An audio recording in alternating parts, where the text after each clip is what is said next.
conference I've ever chaired, so apologies in advance for any the breaches of the cyber etiquette that people are have been building up over the last few months, or technology failings on my behalf. They're all mine, and happily, Sarah from the Community Forest Trust and Creative Concern are here to stop me going too far off-piste. So many thanks to them for organising this morning. And also those in the Community Forest Network generally who've made today happen. A quick word about the technology, first of all. The attendees are muted, or you're all muted, so the way to interact with panelists will be through the Q&A button at the bottom of your screen, and you can also talk to each other through the chat thing.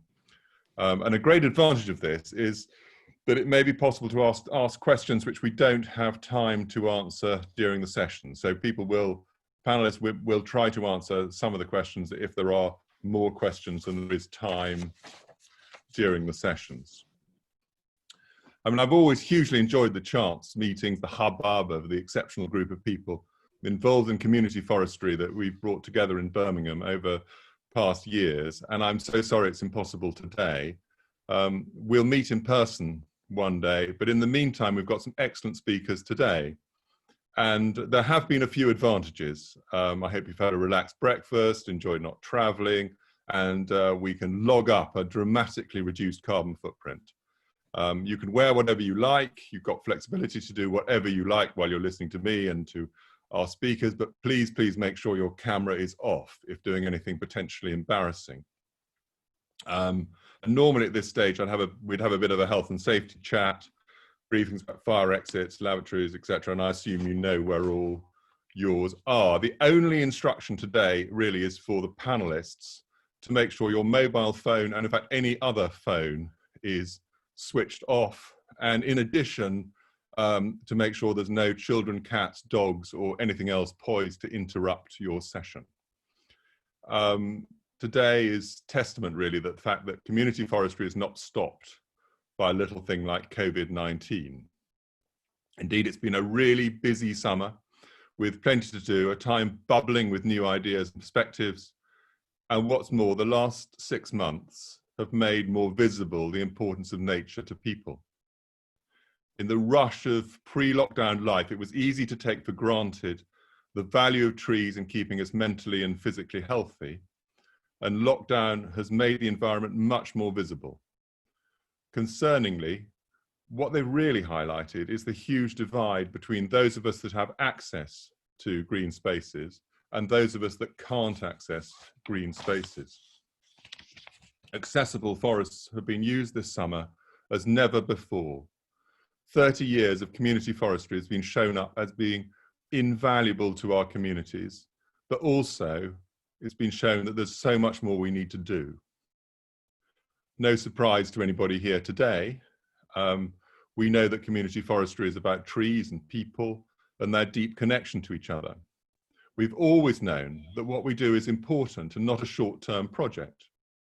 Community forests are one of the very few projects started by the Countryside Commission in the early 1990s that have survived all the governments since then. And I believe the reason they've survived against all the odds was it was not a new idea, but it built on an ancient relationship. The very word forestry is about the outdoors and the connection to the natural. The invading Norman kings, who had nothing to do with trees, thought it was about defining wild spaces for their recreation. These kings may have thought it was about their own hunting, but the communities in and around those forests always had other ideas. Arguments over rights in medieval forests attest that it was always about people. What is the story of Robin Hood, if not an early battle of a community forestry? The battle continues. And I'm glad to say the tide feels like it's running in our favor. It's not just small things, such as COVID-19 holding off until late in the planting season, and that those of us who've been planting trees at 2 meter spacing for many years have been unwittingly training to understand social distancing. But I hope I'm right in thinking the government is waking up to realize that another Conservative initiative created some 30 years ago has immense value in their current ambitions for afforestation. I can't look back 30 years. It was about 20 years or so ago as chair of the Forestry Commission's Advisory Committee in the Southwest that I was introduced to the incredible work of the Forests of Avon. And since then, I've always admired not just what community forests have achieved, but also their perseverance. It's not been easy, and some have not made it all the way.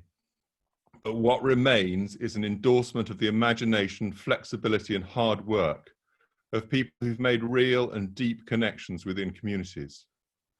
The skills to do this, hard won against the odds, are tempered by practical experience in challenging times, and they're needed now more than ever.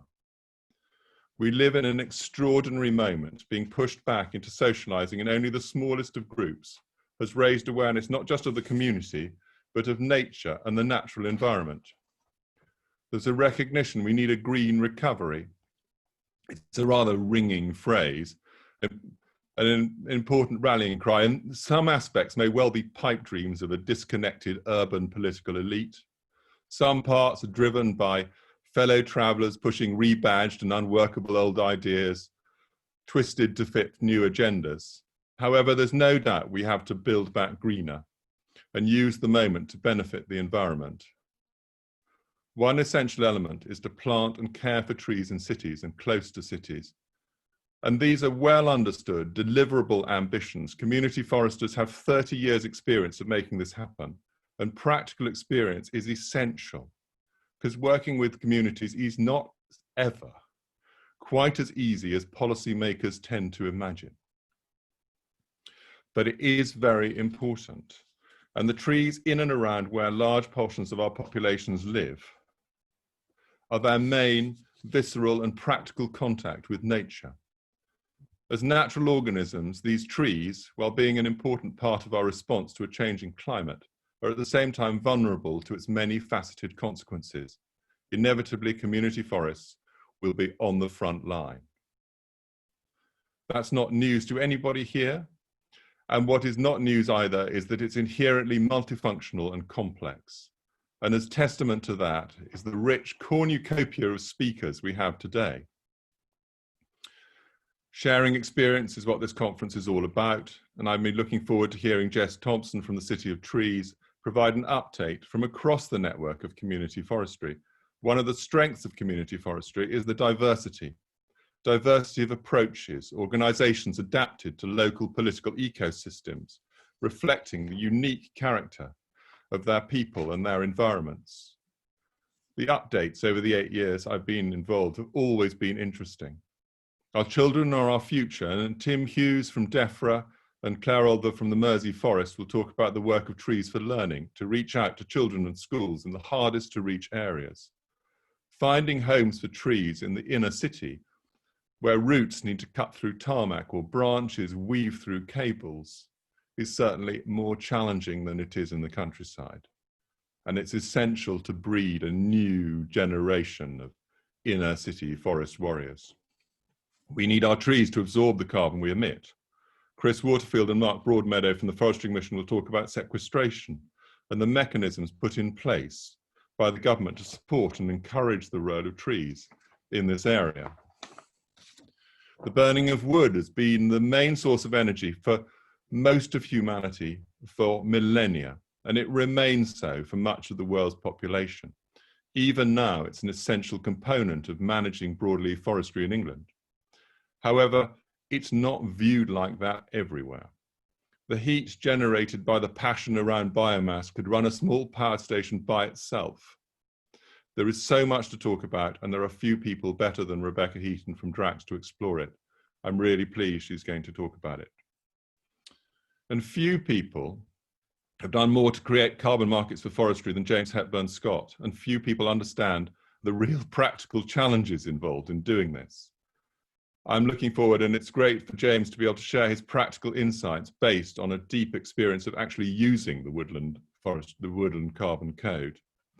And finally, I'm delighted the organisers have been able to persuade Sir William Worsley not just to have the last word of the conference, but to give his insights as chairman of the Forestry Commission in where the ground really lies for community forestry. And with luck, we'll have this all wrapped up in time for lunch at 1 o'clock. Does anybody have any practical questions? Apply them on the Q&A, and we'll be There's no open questions at the moment as I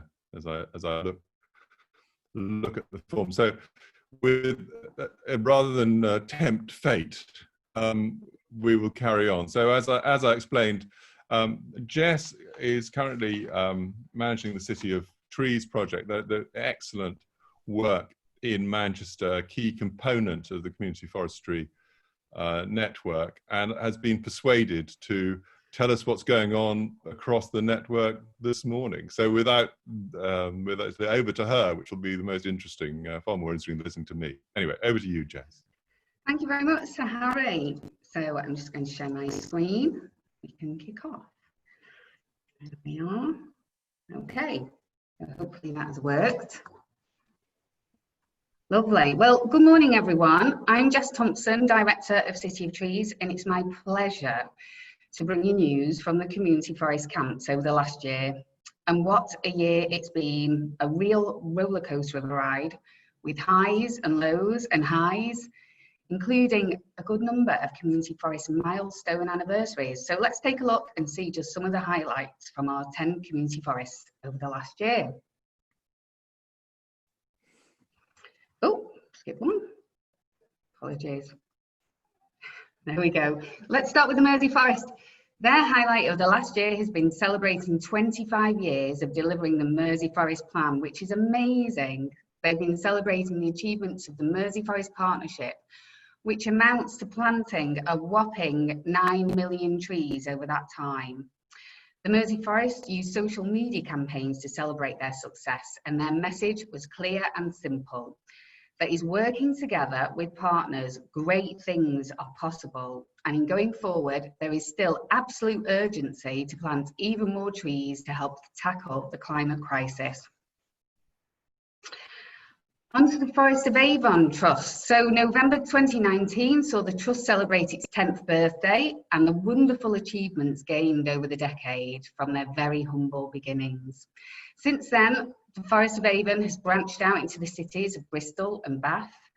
And as part of the Replant Bristol initiative, they've been working with the private sector on the One Tree Employee campaign, which has helped to deliver 18 new schemes across the city. To set them up over the next 10 years, the Forest of Avon team has been busy drafting the Forest of Avon Plan, a tree and woodland strategy for the west of England. The strategy is due to come out later in the year and uses nature recovery network mapping to determine where trees and woodland planting delivers the best benefits, as well as best practice planting principles, priorities, and investment opportunities. Their woodland health and wellbeing work continues to grow, attracting NHS and charity funding. Over to Greenwoods. So have a look at these pictures. This is what socially distanced community engagement looks like. As Sir Harry said, we've probably been doing this for years anyway. The Greenwoods team has been working on a Future is Green project, offering training to volunteers to equip them with the skills that they need to take on their local green space. Since last year, many friends groups have taken on everything from first aid, risk assessments and surveying, next year branching out into crayfish identification. Greenwood played a significant role in the successful bid to the National Lottery Heritage Fund for the Minor to Major Landscape Partnership Scheme, which celebrates the diverse wildlife, important habitats and rich heritage of Sherwood Forest. Indeed, the Greenwoods team are pushing the realms of community engagement in natural and historical heritage as part of the Minor to Major Landscape Partnership. They're currently making plans to plant a special linden tree in Linby Village whilst reenacting the moment a bunch of very cross Saxon women battered Viking invaders with pancakes. Excellent, and I look forward to hearing more on that one. Over to the Forest of Mercia.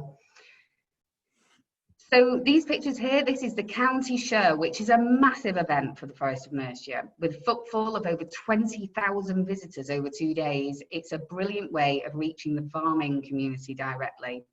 It gives the team at the Forest of Mercia access and a chance to talk directly with farmers and landowners, a really productive way of engaging that farming community, something that I think all community forests will covet as we start to think about unlocking land for tree planting at scale into the future. The event is also a brilliant way to mix with the local community, schools and new volunteers. City of Trees, well, we were very excited and also relieved to have finished and launched All Our Trees, which is the tree and woodland strategy for Greater Manchester, effectively our new forest plan. And we wanted a whole range of stakeholders from the public sector, private sector, developers to take ownership of this plan. All Our Trees is an evidence-based, all you need to know toolkit for tree and woodland planting across Greater Manchester, giving pavement scale detail of where you can plant trees to achieve the greatest benefit. We've also been busy delivering the Urban Tree Challenge, and we planted 2,000 large, high impact trees as part of that programme, which has been great. I have to say, delivering the Urban Tree Challenge was a challenge under lockdown, but we managed it, and the 1.5 million investment has been very well received in Greater Manchester. We've reached 500,000 trees. So since the City of Trees movement was launched in 2016, the collective partners and tree lovers out there have helped us to plant a grand total of 500,000 trees. And we had Radio 1 superstar DJ, Kel Spellman, tree planting with us to mark the event, which made us all feel very special, quite down with the kids as well. Over to the Forest of Marston Vale. So these guys mean business. No, you're not looking at the latest Tarantino flick. These are the guys at Marston Vale receiving a visit from Her Royal Highness, the Princess Royal, to dedicate the Forest of Marston Vale as part of the Queen's Commonwealth Canopy, only one of 4 forestry projects in the UK to be added to the global network of this flagship project in the Queen's name. They say it's a huge honour to receive such high praise for their work and dedication to date. The team at Marston Vale are also very proud to have wrapped up their Trees for Learning programme, having worked with a staggering 90% of all schools eligible under their patch, which is incredible. They're an enterprising bunch at Marston Vale, and they've secured planning consent for developing a woodland burial enterprise, as well as Marston Vale Firewood Enterprise, promoting the use of locally sourced, quality assured firewood. Great stuff. Over to Thames Chase. 2020 is the 30th anniversary of Thames Chase Community Forest. Starting in 1990, it was one of the first 3 pilot community forests, probably making it now the granddaddy of community forests. Thames Chase secured Mayor of London funding to restore hedgerows in London Borough of Barking and Dagenham, and have also been busy regenerating a community tree nursery at the Thames Chase Forest Centre. Thames Chase Trust has been an active member of the London Urban Forest Partnership, working towards the creation of a London Urban Forest Plan. Excellent stuff. Over to Great Western Community Forest. So here's one example of a community forest playing a crucial role in local authority commitments to the climate agenda. Great Western Forest is tied in to Swindon Borough Council's response to the challenges of climate change, and as such, Swindon Council have recently reconfirmed their support for Great Western Community Forest by endorsing and pledging support to accelerate tree planting to achieve 30% tree cover. They also want to share with you their Forest Meadows project, where Great Western is working with Wiltshire Wildlife Trust and Network Rail on a 3-year programme using Section 106 monies to enhance meadows and connected forest habitats across Swindon, aligned to the local nature recovery network. The scheme also links to a wild wellbeing programme in Swindon, developing pathways between prescribed nature-based health interventions and wider community volunteering. Great. Over to Haywoods. Haywoods are giving power to the people. To promote grassroots tree planting in East Yorkshire, Haywoods has teamed up with East Riding of Yorkshire Council to deliver an ambitious community tree planting fund. The fund will see 200,000 distributed to organisations to deliver native woodland and tree planting projects across England's least wooded county. Planting will take place over the next 3 years, prioritising projects which maximise multi-purpose benefits, including enhancing biodiversity, improved public access, and links to natural flood management initiatives. Great. White Rose Forest. White Rose Forest is clearly working towards global domination, which is highlighted here in bright green. Starting with Yorkshire, as North Yorkshire County Council and York City Council have signed up to the White Rose Forest venture. Amazing. Also topical for today, the emerging White Rose Forest plan is underpinned by an ongoing carbon study to identify optimal carbon sequestration potential across the White Rose Forest landscape as a contribution to local emission pathway targets. Their Landscapes for Water programme included natural flood management pilot at Gorpley Reservoir, which they did in cahoots with Yorkshire Water, the National Trust and the Woodland Trust. This immense scheme has used multidisciplinary design, and you can see some of the wide-ranging outputs there, which includes not just one leaky dam, but 3 kinds of leaky dams. Impressive stuff. And so that was a quick lowdown on highlights from the 10 community forests. Now moving on to news about Community Forest Trust. So Community Forest Trust is not a community forest as such, but a charity whose sole purpose it is to support the work of community forests.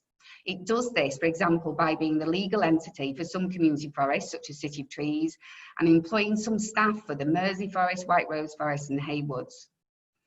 The success and track record of England's community forests being both good at delivering outputs and achieving a wide range of environmental, social and economic outcomes, as well as being trailblazers in national initiatives such as the Northern Forest, has gained significant interest nationally from agencies, corporates and the big heavyweight organisations such as the National Trust, which is just brilliant. So as a response to this growing interest in England's Community Forest Network, Community Forest Trust has appointed a CEO on a part-time basis. That person is Ian Taylor. I'm sure many of you know Ian and perhaps worked with him previously. We now also have a dedicated communications lead, as well as increased resource to oversee finances for the Trust. So this newly formed small team at Community Forest Trust are tasked with supporting the Community Forest Collective and our ambitions for expanding the Community Forest Network from the existing 10 community forests to 13 community forests in the first instance, as well as a significant acceleration in tree planting and woodland creation. A quick update from the Northern Forest camp. So the very special partnership we have across the Northern M62 corridor from Liverpool to Hull, which is the Mersey Forest, City of Trees, White Rose Forest, Haywoods and the Woodland Trust. So to report back, the partnership has been busy working on sorting out the governance arrangements and even busier delivering trees at scale. So our tree totalizer stands at 2.1 million trees planted since 2018, and that's been possible using the Kickstart funding we received from DEFRA, as well as other funding sources that the partnership has been able to access. So we've seen some great high points over the last year, but now I really must give a mention to COVID, that pesky virus. So I said at the start, it's been a roller coaster year, and so I don't think we can talk about this year without mentioning COVID.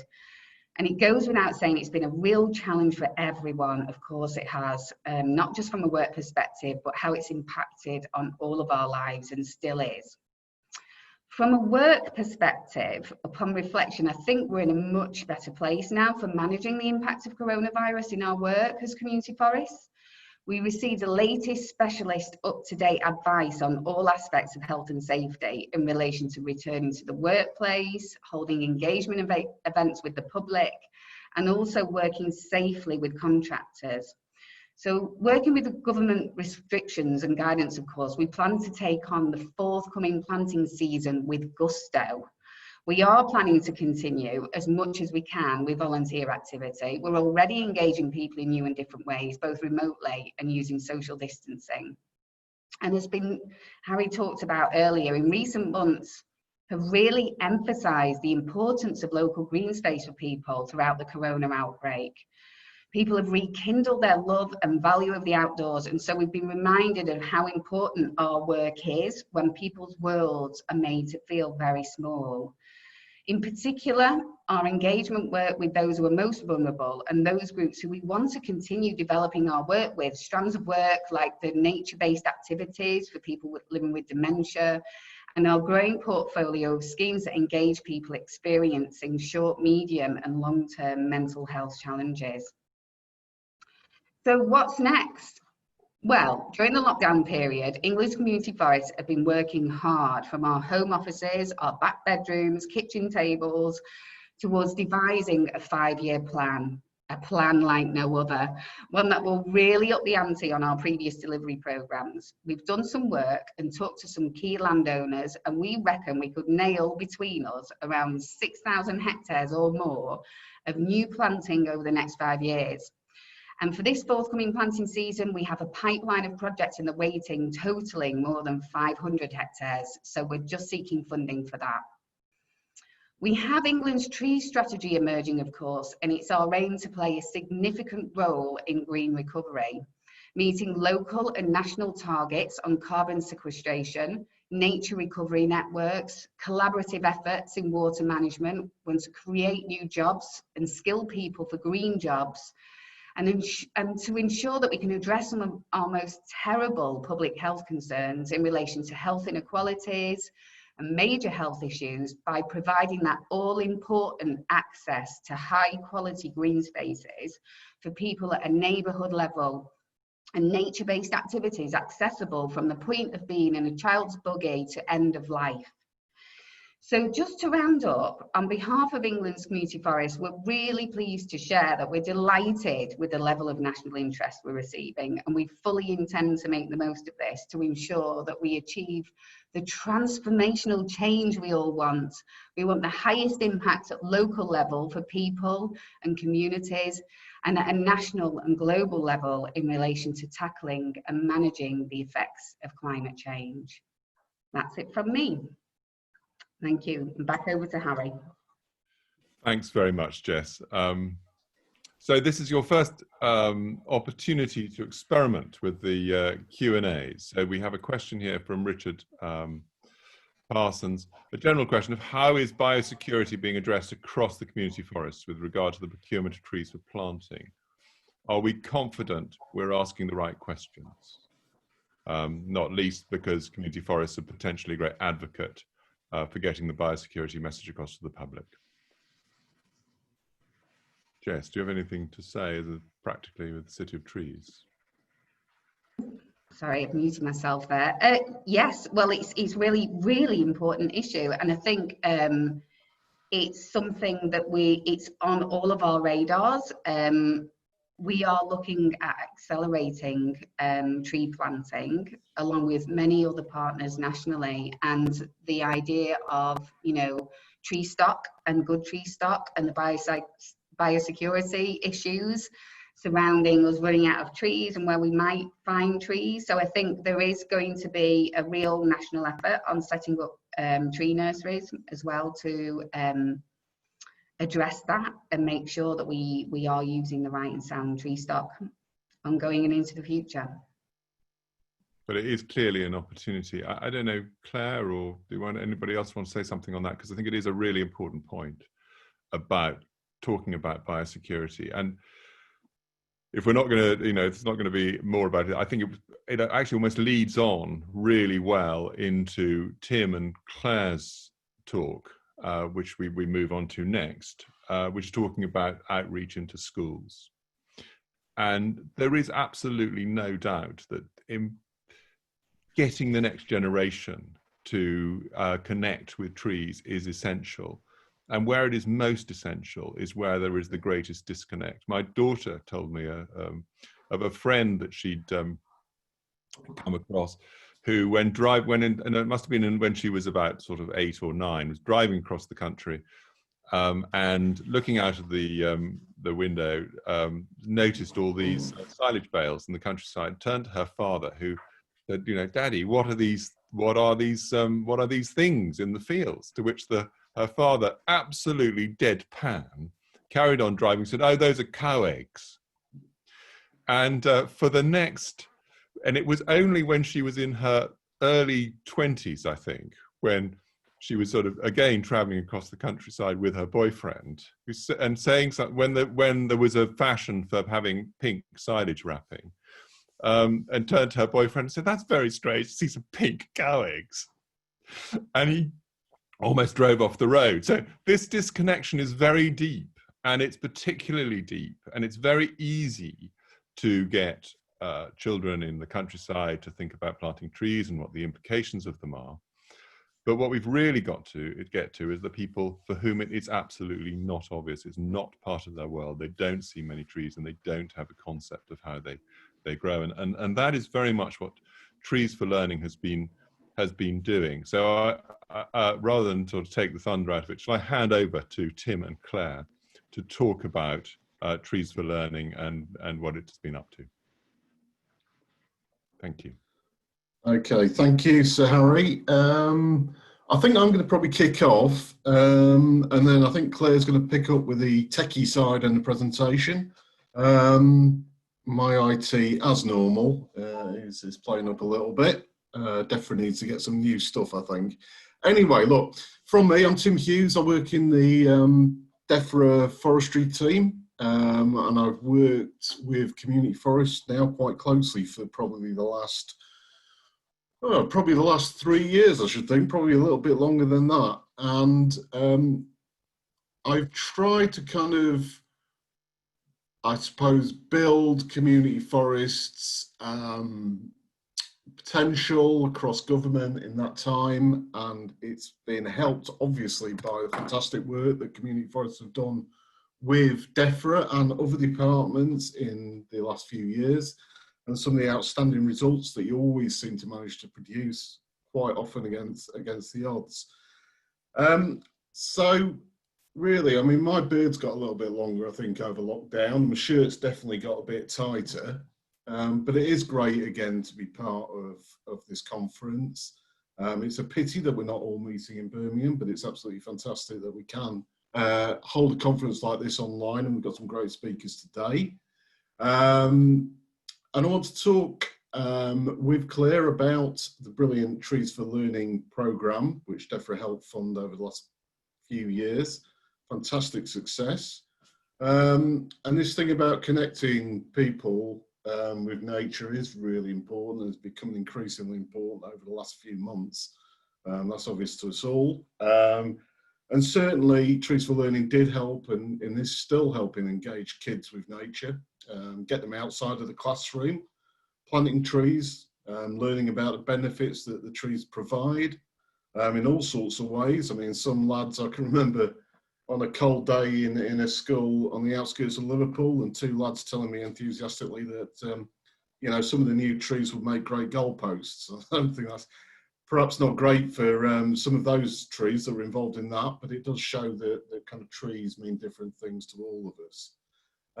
So over the past few years, I suppose there's too many people across the community forest network to mention, but I'd like to extend kind of DEFRA Forestry Commission thanks to everybody involved in the Trees for Learning programme, particularly, I guess, to some of those of you that have been out in all sorts of weather, you know, week after week, with lots of kids, planting trees, sometimes some really sort of difficult conditions. So it's absolutely fantastic work. And before I sort of hand over to Claire to talk about the programme in a bit more detail, I'd also like to touch quickly on the here and now and what we're doing at the moment. I don't want to preempt Sir William's closing words. I know he'll cover much of this in those. But I think it's really safe to say that community forests will continue to be a sort of key partner for government, and will have an absolutely vital role to play in the coming years to help bring about a step change in planting in England, delivering obviously the net zero carbon benefits that we're all chasing nationally and locally, but also bringing trees and green spaces to the places where most people live and work. And I guess where we live and work is often the same thing at the moment for many of us. And I'd also like to thank all of you who've been helping DEFRA and FC explore the contribution community forests can make to meeting woodland creation ambitions for the benefits of communities and the work that's going on at the moment. And we're continuing to work across government to work up the plans for how the new Nature for Climate Fund can help us do this. And again, I suspect that Sir William will say a little bit more of this later. Just hand over to Claire now, and I think I'll probably interject when she lets me or wants me to.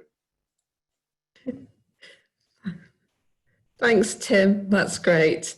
My name's Claire Olver, and I'm the Programmes Manager at the Mersey Forest. So I was involved towards the latter end of the Trees for Learning programme, and I had prepared a presentation, and then I woke up this morning quite early and I suddenly thought, actually, I'm going to share a little bit more about what we learnt through the Trees for Learning programme. So rather than just tell you this is what we achieved, I think it's been more of a reflective piece. So I hope you'll join with me in reflecting on what we have learnt over the last 4 years and then how we can take that learning forward. But first of all, I have got some summaries of what has been achieved. So I'm just going to share my screen with you now, and then we'll kick off. So there we are. So hopefully you can see the presentation. I'll just put it on to.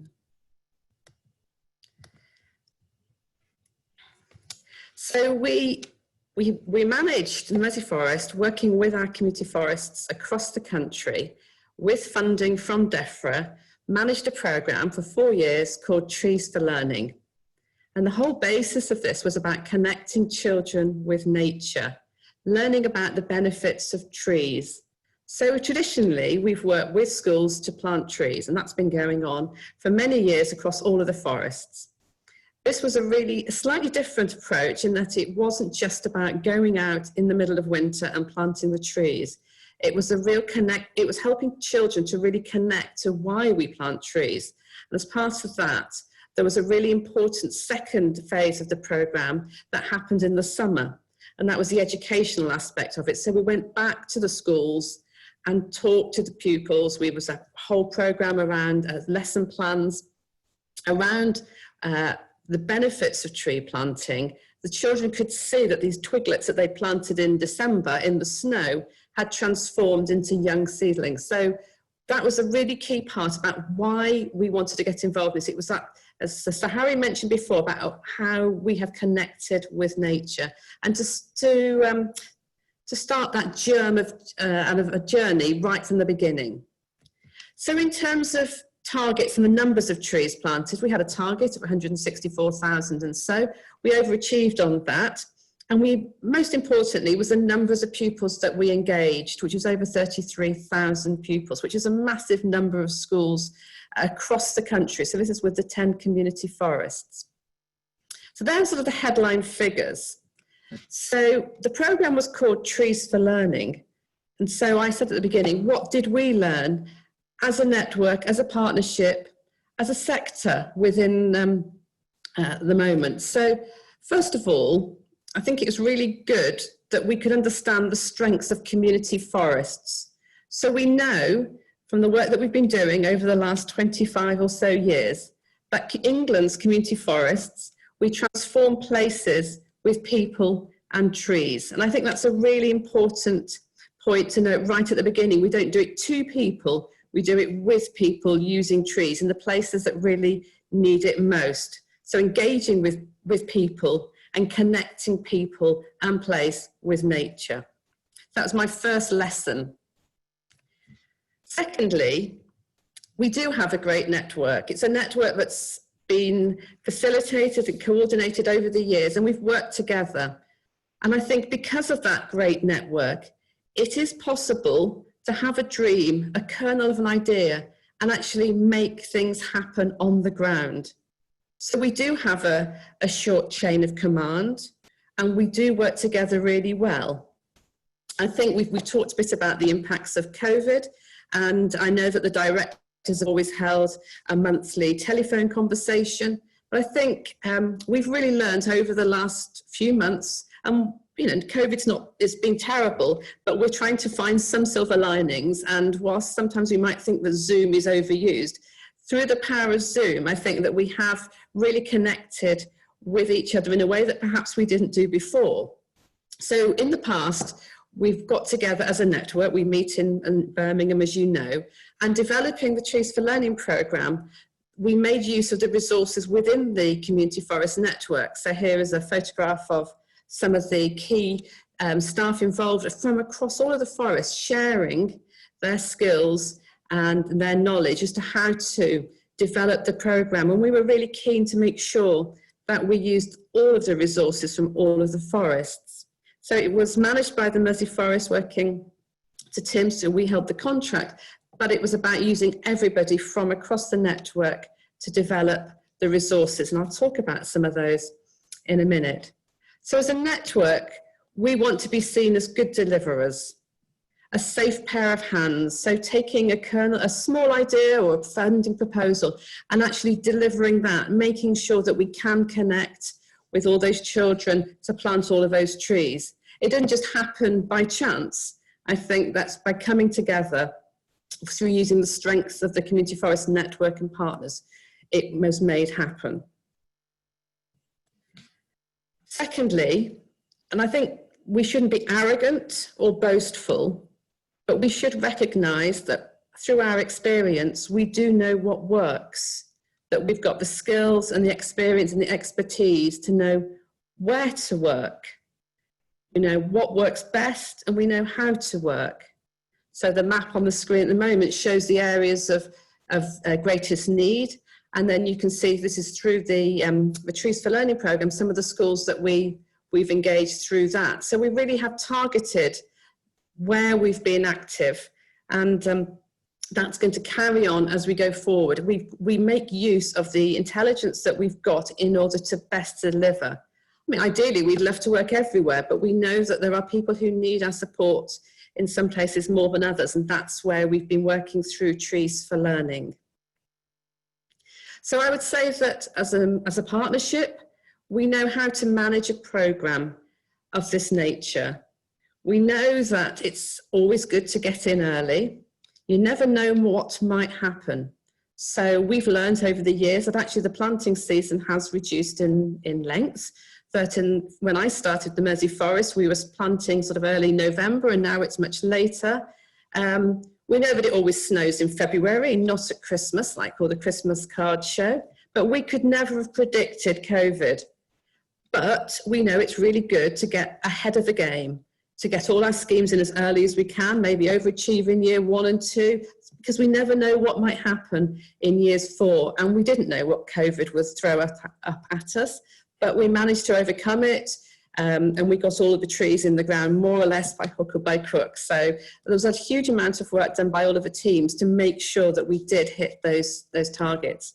So we do know the pitfalls, but we also do know how to overcome them. So as a network, we know how to develop resources using the skills from across the country. What works well in one place might never have been tried in another area. And so we've shared the resources across the forest to develop lesson plans, guidance, worksheets, templates for communicating with schools, which has been vital to ensure that we've got the same message going out. Risk assessments, they're absolutely critical for tree planting and the educational activities that followed in the summer. So we shared what worked best with us and with other forests too. Briefing sheets to hand to teachers, that was really valuable in sharing how best to communicate with teachers. They're really busy, so what is it they need to know and how can we get it to them in a way that's meaningful? We're very keen to pick up on what people said in terms of feedback, and I'll cover that later on. And then finally about protecting the resource, so tree care leaflets as well. So that's my lesson, knowing what works. Secondly, never underestimate the skills involved. So working in community forests, sometimes people think, oh, how difficult can it be to plant a tree? I tell you that sometimes it's these small schemes that are the most tricky. So we get all excited about large planting schemes, but I would say that the skills involved of the staff and the partners to deliver tree planting in urban school grounds is phenomenal. You've got so many things to consider.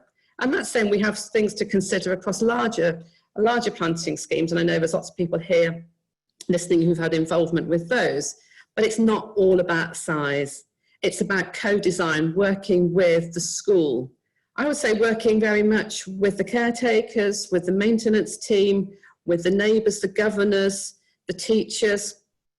We know it's really critical to get landowner permission, and that sounds quite simple to say. in reality, it's not always that easy.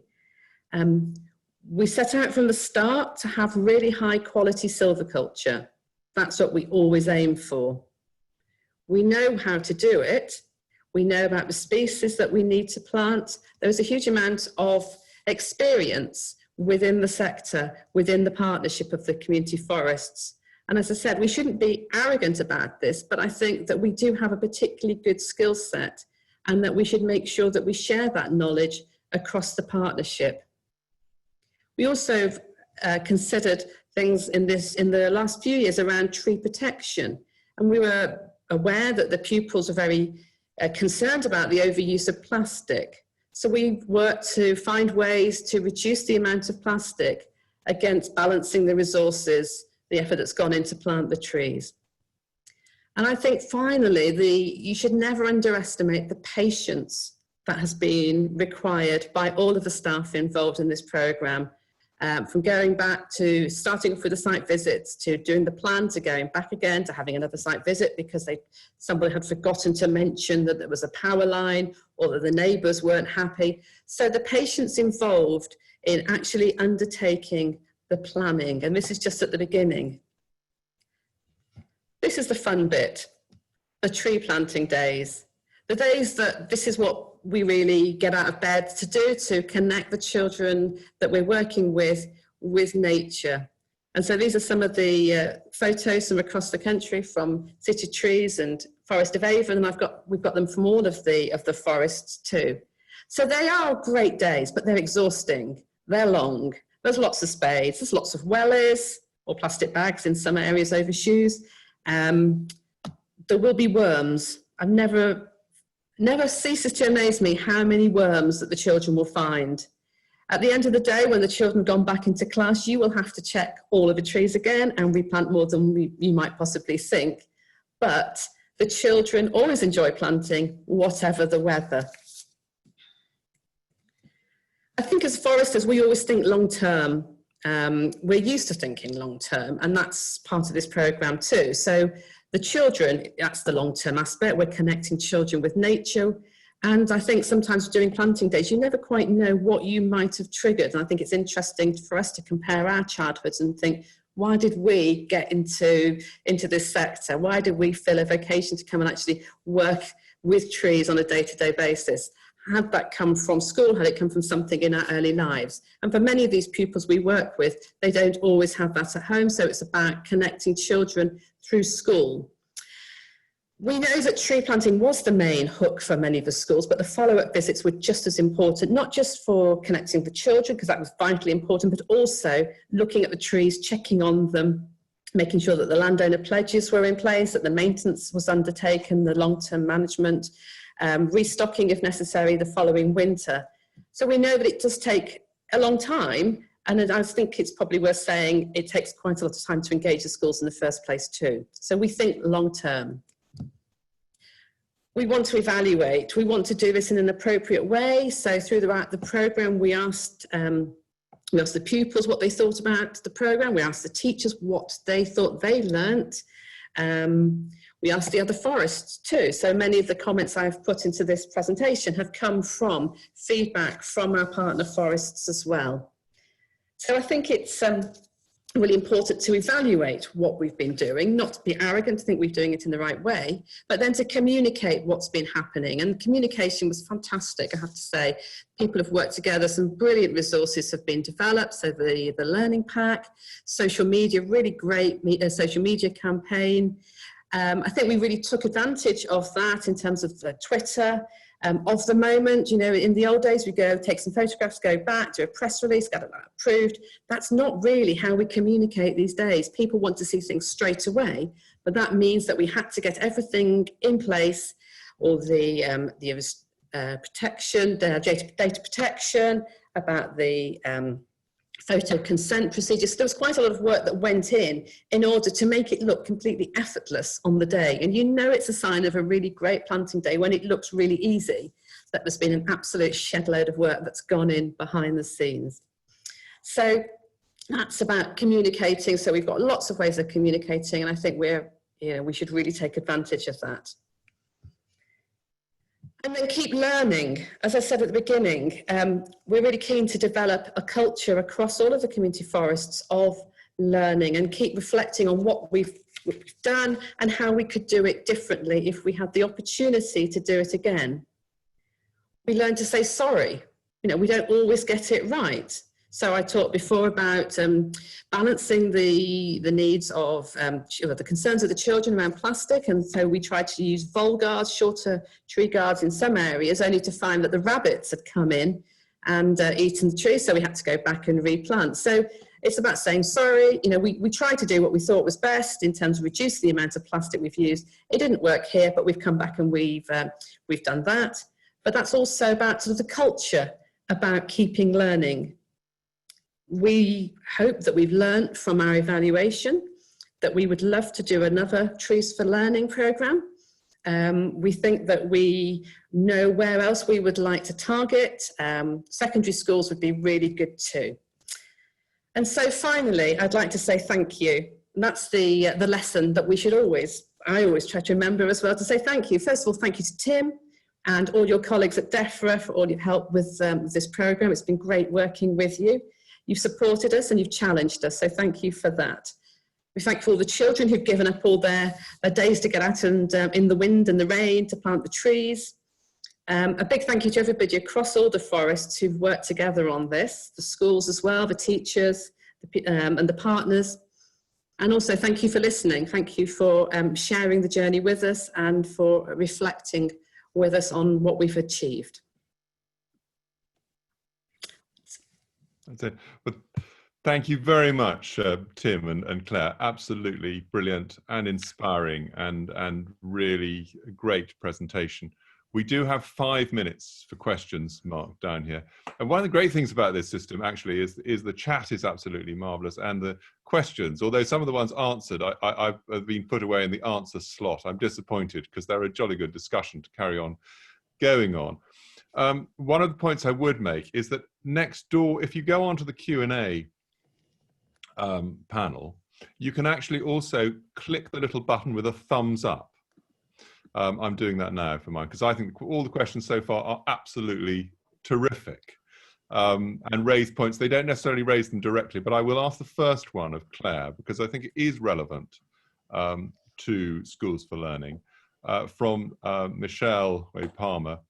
One thing I'm noticing more and more, while people are becoming more connected to nature and increasing their visits to forests, are the negative connotations associated with chopping down trees for woodland management, sustainable forestry. People are becoming more attached to the trees, the landscape and the views. I'm wondering if there is an answer to being connected but not attached. And I think that's actually very relevant because the emphasis is on, when you do your education, is on the tree planting. And I wondered whether you viewed the fact they were eaten by rabbits as an opportunity or a threat. Oh, that's quite an interesting. But Michelle's question is the one you need to answer, not mine. Oh, thanks, Michelle. That's really. So Michelle's working. She's in our team as the forest as well. And yeah, we have noticed over the last few months that there has been some. Deeper connection. We know that there has been, people have really got to know the woodlands on their doorstep. So I think that's been absolutely wonderful. Unfortunately, some of them haven't always been in such a positive way. So what we're really looking at is how to, we connect people to understand the benefits of trees and woodlands. I'm wondering if there's an answer to being connected but not attached. That's an interesting thought, and I'm not sure whether, Michelle, if you want to elaborate on that, whether there's anything else that you think would be useful to say. I think you've come from it from similar perspective from we do as well.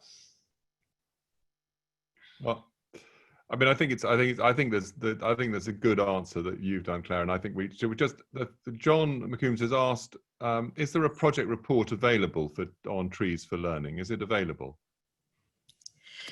Yes, I'll make sure that's put up onto the website as well. So that'll be, and we're going to do some really good graphics. I'm speaking to our graphics guy who's just returned, so we'll get some final really great graphics out as well to share.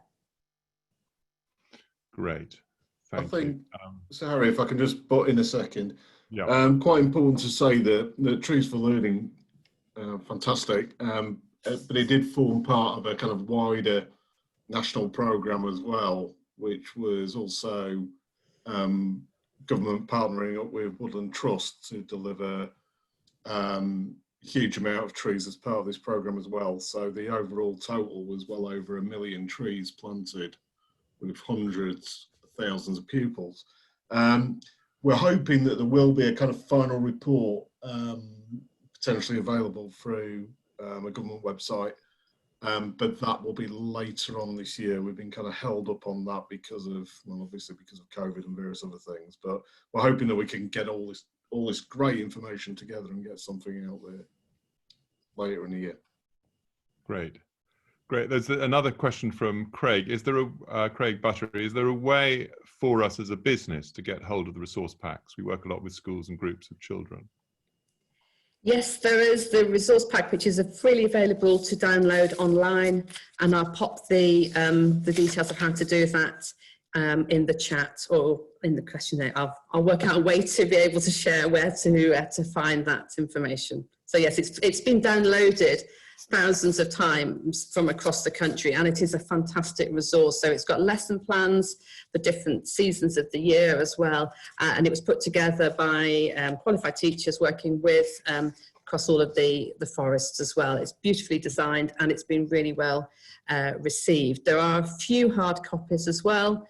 So if anybody particularly wants a hard copy, they've gone out to all of the schools that we worked with as well. So when the follow-up sessions happened in the summer, the forest took some of these resource packs with them, and we've also shared the downloadable versions as well. It's a fantastic resource, and I think we should really continue to promote it and to use it. Excellent, excellent. Well, another resource, just to point people to the Q&As, the answered ones are just as interesting as the ones that are still open. We've now hit 11 o'clock pretty precisely. So thank you very, very much from Claire and Tim. We don't have the button to do the sort of clapping from everybody, but thank you very much. It was very extremely good. So we move on to trees and carbon, which is a bit of a theme really in this conference. But first of all, this first session from Chris Waterfield and Mark Broadmeadow of the Forestry Commission to really set the scene about how we're responding, what the practical details are of the government things, and how this fits in with government policy. And perhaps both Mark, who has done this, been sort of a leading light in this field for several decades. First came across him really in a sort of fearsome debate about how the climate was moving in relation to sites of special scientific interest some sort of 20 plus years ago, and Chris, who's working very much on the front line, working with people as a woodland advisor. So between the two of them, they have an exceptional breadth of knowledge to impart. So I will hand over to Mark and Chris. Thank you. Thank you, Sir Harry. Can you see my screen? Very well, very clearly. Okay, thank you very much. Whether I'm going to be dealing with a huge amount of science, I'm not absolutely certain, but hopefully I'll be able to draw out a few issues that I think have certainly come to the attention of our area teams and have been highlighted as areas of some uncertainty. We can't really kick off this discussion without mentioning net zero and the huge challenge that is before the country and before the planet in terms of reducing greenhouse gas emissions.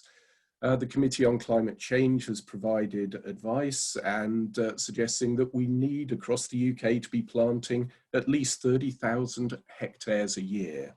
A real challenge compared with what we have achieved in the past. And part of this is because we need negative emissions technologies. That means something that takes carbon dioxide out of the atmosphere and puts it back into biomass or back into the ground. And there aren't many other mature technologies, so trees really are at the cutting edge. That's at the moment. If we look to the future, then we may well need a domestic source of biomass to help with further emissions reduction technologies, and I'm sure that Becky Heaton will touch on that later. And I think we're all waiting to hear the views of the Committee on Climate Change on what needs to be put in place to meet our statutory requirements to reduce greenhouse gas emissions during the 6th carbon budget period, that's 2033 to 2037. So this is a really important time for woodlands, for woodland creation and woodland management, as I will touch on a little later. It may seem strange that trees are so high up the political agenda, but that is because they are amazingly good value in terms of removing carbon from the atmosphere. This graph is from the Clean Growth Strategy published in 2018 and is what is known as a marginal abatement cost curve, which shows how much abatement is possible along the x-axis with the cost of that on the y-axis. And woodland creation, whether it is native woodland, slower growing woodland, or whether it's energy forestry, short rotation forestry, they all sit within that green bit that I've highlighted with the red circle. That is fairly good value carbon abatement. And part of that is because trees and woodland deliver so much more than just carbon. And we must continue to do so. I remember a discussion around the time of the drafting of the strategy for England's trees, woods and forests in 2007, and a very last minute discussion as to whether carbon should be the only reason for planting trees. And we firmly came down with the view that carbon should not be the only reason for planting trees because it delivers so much more. And if you were going to go along that line, then you would be heading to Sahara's part of the world and you'd be planting trees with lots of koalas in them. So we do need a good balanced approach to woodland creation. In terms of understanding the carbon issues, I don't think we're really helped by some of the terminology, and please forgive some of the puns. In terms of greenhouse gas accounting, we have stocks, that is how much carbon is within a habitat, for example. A source, that is a source of greenhouse gas emissions, and you would look at emissions on an annual basis. So the amount of carbon that might be emitted by a habitat, and sinks, the quantity of carbon removed or sequestered by a habitat. And there is some uncertainty in many of the discussions. Looking at the current greenhouse gas inventory for the United Kingdom, the land use change and forestry sector is removing, it is a sink for about 16 million tonnes carbon dioxide a year. That is made up of forest land, that is sequestering about 24 million tonnes a year. Croplands, i.e. arable land, is emitting about 11 million tonnes a year. Grassland here appears as a large sink, but that is actually because of the interchange between grassland and cropland, and isn't an individual piece of grassland sequestering large amounts of carbon. It is this interchange between grassland and cropland. So where people see grassland as a huge sink, that is an accounting issue rather than a reality. And you'll also see that settlements have quite a large source, as you would expect it to be. And harvested wood products are sequestering about 1 million tonnes of carbon dioxide a year. So it's important to understand those aspects. The next point is to look at how much carbon is held within individual habitats. This is Natural England's review of carbon storage by habitats, which is currently being reviewed and will be a really useful source of information. And we can see the difference between the amount of carbon stored in soils of different habitats and the carbon stored in vegetation. And you can see that woodland is where, as you would expect, large amounts of carbon is stored in the vegetation. If we look at carbon stocks in England, live trees, nearly 400 million tonnes of carbon dioxide. There's a good chunk of carbon held within litter and deadwood, but the majority of forest carbon is held within the soils. And it means that the management of forest soils is really, really important. And for comparison, I've put how much carbon is stored in peatlands, a very, very large amount, and much larger than the amount of carbon stored in forests. We shouldn't just look at the forests in terms of the contribution of woodland and the woodland sector to reducing net greenhouse gas emissions. We need to look at carbon stored in long-lived products, and also the carbon that is not emitted if wood is substituting for concrete, for steel, for aluminium, and other energy-intensive products. We also need to consider that even with shorter-lived wood products, for example, pallets, what would be the alternative material to make pallets from, and what would the greenhouse gas emissions be associated with those? So we do need to look across the woodland and forestry sector across the board. We also need to think not just about woodland planting. There are options for reducing emissions, for example, for alternative approaches to management, for example, continuous cover forestry, and also looking into the longer term. If we don't make our woodlands more resilient, then those future carbon stocks are at risk. So there are a number of alternative measures. We shouldn't just be looking at woodland creation as a method to reduce greenhouse gas emissions. If we look at the current greenhouse gas inventory, we're at pretty much a peak time in terms of the sink strength of our woodlands, and it is predicted to decline over the next 20-30 years, largely because of a structure, the age structure of forests in both England and the United Kingdom, where we had very high rates of planting in the 60s, 70s and 80s that then fell off. And a lot of those productive woodlands are now coming up for harvest. So we need to factor this in as part of carbon budgets, anticipating that this will decline. Bearing in mind that these projections do assume very little new planting, and that deforestation continues, and that harvesting continues as well. So that's just a bit of context that we are expecting emissions to decline. So what can afforestation do?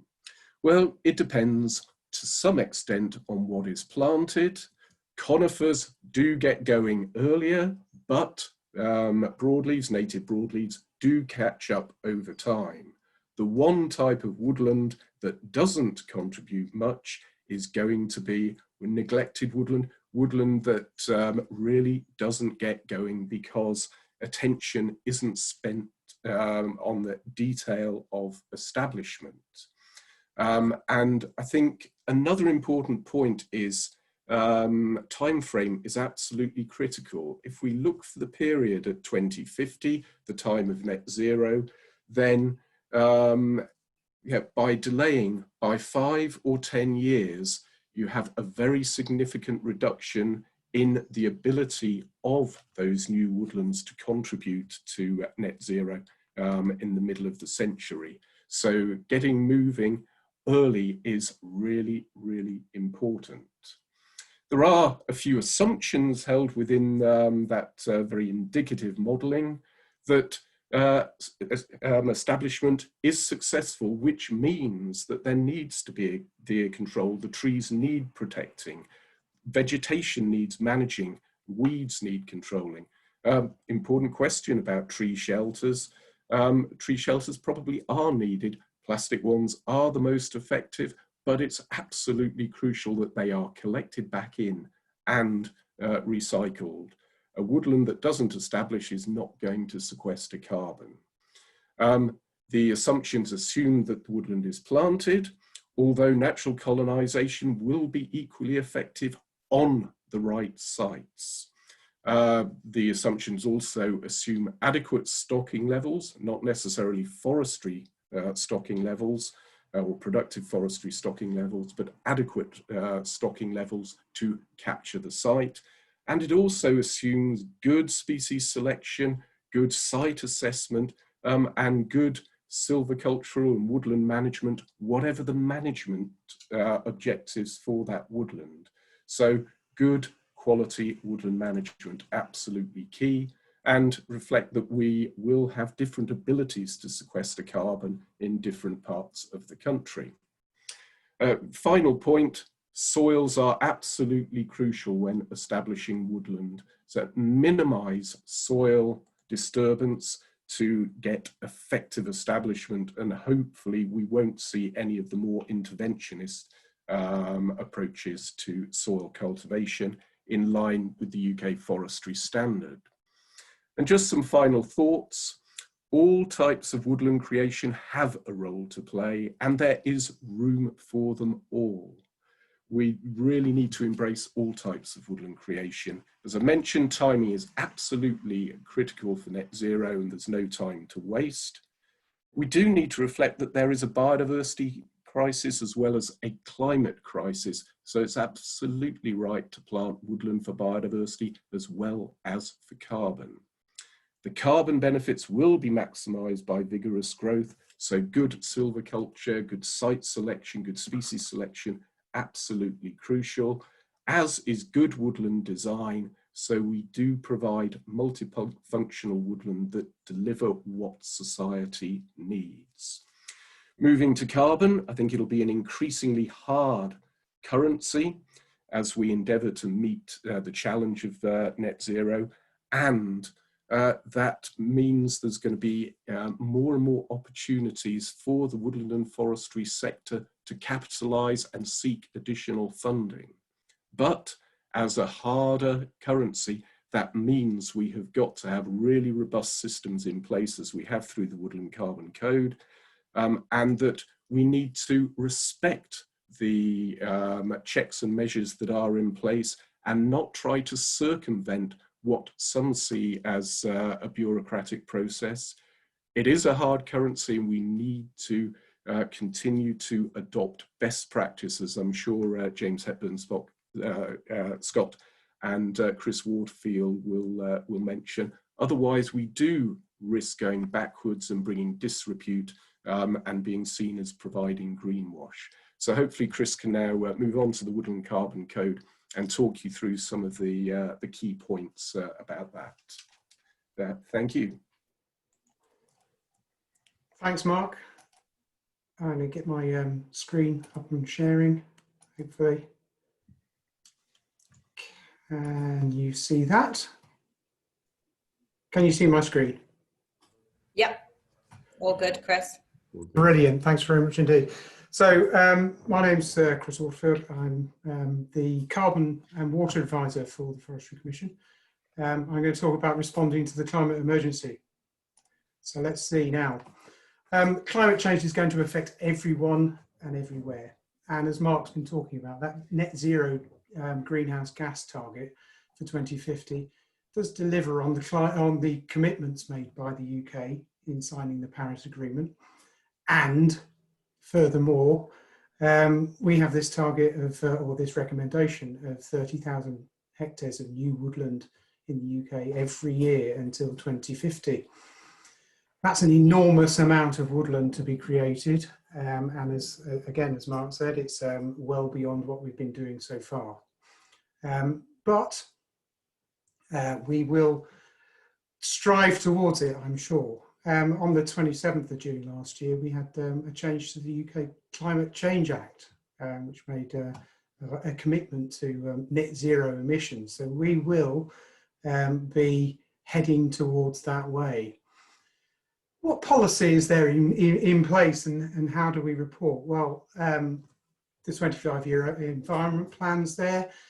There's the Clean Growth Strategy, Climate Change Acts, amendments to Climate Change Acts, and amendment to, and obviously this new net zero policy.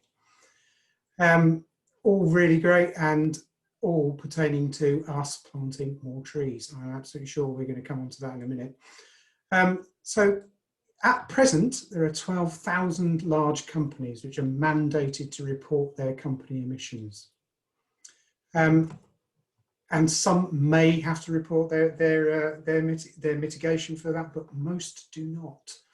So you can guess that those people that are being told to report the emissions that they make may want to talk about the good things they're doing as well. And that translates to action in the sector.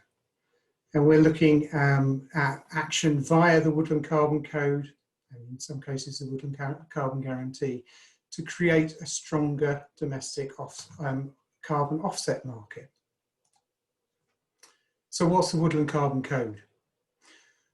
Well, it's the only UK government standard that's recognised by UK government for woodland creation, where projects claim to make CO2 capture statements. It connects businesses looking to offset with landowners who want to plant trees. It was launched in 2011 and uses the UK Forestry Standard and ISO guidelines for greenhouse gas emissions. That is a bit of a science bit, but it actually means that what you're doing is good forestry practice, and you're able, through auditing, to actually make statements about the greenhouse gas that you are actually capturing. So hopefully it will be useful for any business or local government looking to reduce its CO2 emissions. You need to have a reduction strategy in place. I think Mark was talking about this before, but you need to have this reduction strategy in place, because woodland and woodland creation as a mechanism is good so far. It's good for getting rid of your residual carbon, but it won't do everything. It won't be our answer for everything. We need those new technologies. So moving on. What do we do within the Woodland Carbon Code? Well, there's a whole lot of science behind how trees sequester carbon, and how many you plant in the start makes a difference to your startup carbon sequestration. In the long run, a woodland planted at 2 meters per 2 meter spacings will probably sequester the same amount as a woodland that was planted at 1 meter spacing. It's just the rate at which it gets there. So we validate our projects at the beginning. We say, are those projects where they say they are, and are they going to sequester the carbon that they say they're going to? Was it truly a project that was set up to sequester carbon? Getting through that, I'm going to skim over the £750 per project. That's how much it costs. Getting through that, you need to monitor your project over the years. Monitor your project throughout its life, and monitor the growth of the trees that you're doing. You do that by a field survey. Most foresters will be doing that anyway. But we ask you to take a little bit more into thought into it and look at the yield class that you're actually looking at, and compare that to what you said you were going to, the trees were going to grow at. So after at 5 years, you'll get a verification visit from one of the approved UKAS verifiers, and they'll check that your paperwork's in order and that your project is moving along to plan. And then every 10 years after that, you'll also have a verification visit to check that your project is moving along and that you can still make the claims that you've been making. And therefore that you are able to use the woodland carbon units that have been sequestered into your woodland, that's tree growth, to report against in DEFRA or with DEFRA. We all want trees, but please plant the right trees in the right places for the right reasons, and let's follow the UKFS. So let's check. First of all, you've calculated your emissions. We're going to make woodlands now. We're going to try and get to net zero. Calculate your GHG emissions for operations and provision of services. Put into place an abatement strategy. Calculate the amount of woodland you require to get those residual offsets over the period of your net zero strategy. Look to see if there's a local tree and woodland strategy that you can align with. There's a really good one in the City of Trees. I'll just give you a big plug there. Very good online mechanism for looking at where trees are best planted in Greater Manchester. So, have you thought about where those trees are going to be planted and where that land's going to come from? Assuming that you have, and that you've read the Forestry Commission's Responding to the Climate Emergency, New Trees and Woodlands, plug. I would thoroughly recommend having a look at that. Let's look at some types of woodland that that are given in that document, and that how much carbon they may sequester. Well, a broadleaf woodland growing at yield class 4 that's being grown for biodiversity might sequester you 270 tonnes by 2050 per hectare. And a productive broadleaf woodland growing at yield class 8 might sequester you 310 tonnes of carbon by 2050. That compliant UKFS compliant conifer woodland would sequester you more carbon than that at 322 tonnes per hectare. And a mixed woodland, one that's good for all sorts of different types and gives you a whole load of benefits from tree planting, is likely to sequester 285 tonnes rather by 2050. I say likely to, that all depends on those factors that Mark was talking about good silviculture, good protection, good establishment throughout that period of time. So an example, you have residual emissions of 90,000 tonnes and your due date is 2050. You need to plant 330 hectares of new broadleaf woodland, 290 hectares of mixed broadleaf woodland, 280 hectares of compliant of coniferous woodlands, and 316 hectares of broadleaf woodland grown for biodiversity. Lots of very different figures there and lots of land. To be more accurate, it would be advisable to use the Woodland Carbon Code calculator so that you can actually get the figures that you really need to validate, or you really need to plant. But most of all, please register your woodlands with the Woodland Carbon Code. By registering with the Woodland Carbon Code, you can then report back to DEFRA about the good things you've been doing. So the onto the Woodland Carbon Guarantee. Woodland Carbon Guarantee sits within the Forestry Commission's suite of incentives, although it's not an incentive itself, because it isn't it is an incentive, it's not a grant given up front, but it sits within our woodland creation incentives. The goal is to create new long-term woodlands for carbon capture and mitigating climate change. We're looking to increase value and reduce the risk of investment in new woodlands by creating a guaranteed minimum future price. We want to develop the private sector woodland carbon market and give certainty to new woodland creators in that market.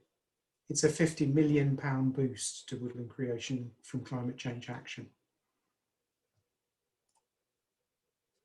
It is an additional income stream in the time period where woodland creators have usually told us that in the Forestry Commission that there is no woodland coming in, no income coming into my woodland. So it's much better for me to stay with agriculture.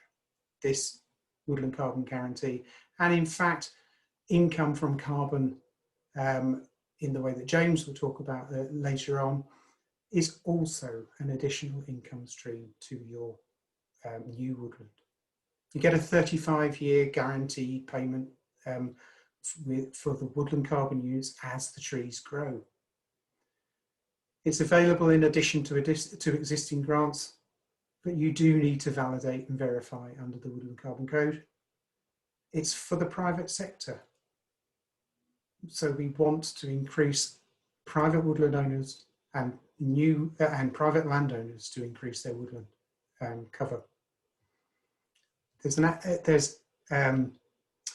access via an auction process, but that's for another subject. So if you want to talk to anybody about Woodland Carbon Code, talk to me, talk to Vicky West, or talk to Bruce Oxoloni, or indeed talk to Mark Broadmeadow. That's my presentation. Thanks very much, everybody.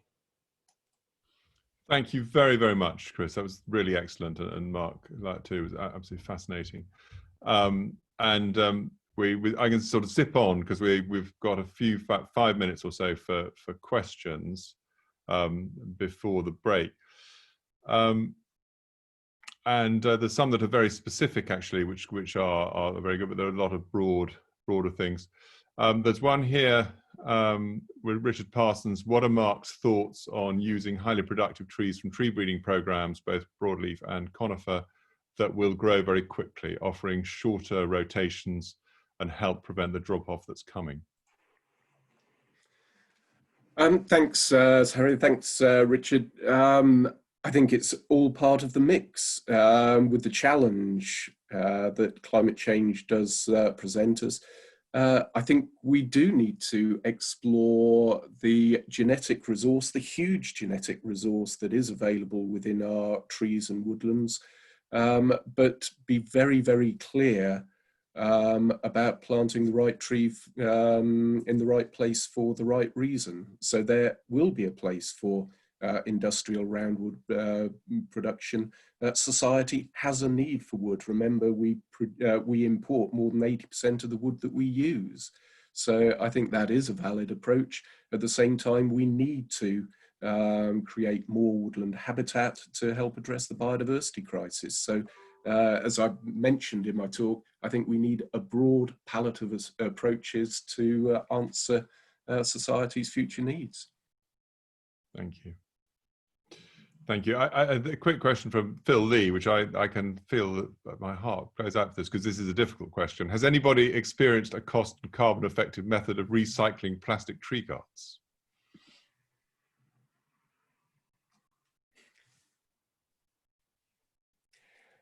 Well, I can only say that my understanding is that agricultural recyclers do take in tree guards, but maybe there are others who know from a practical perspective that there are real challenges here, and certainly be interested to hear that, because with the tree planting programs ahead, we need to make sure that we aren't littering the countryside with plastic.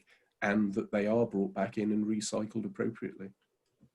Just to add to that as well, at City of Trees, we've tested some cardboard tree guards at one of our projects in Wythenshawe.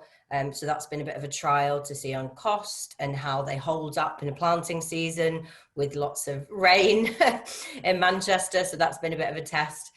So if you drop me a private message, I'm happy to put you in touch with our woodlands officer who could talk to you a little bit more about how that scheme worked and a bit of a trial on the cardboard tree guards.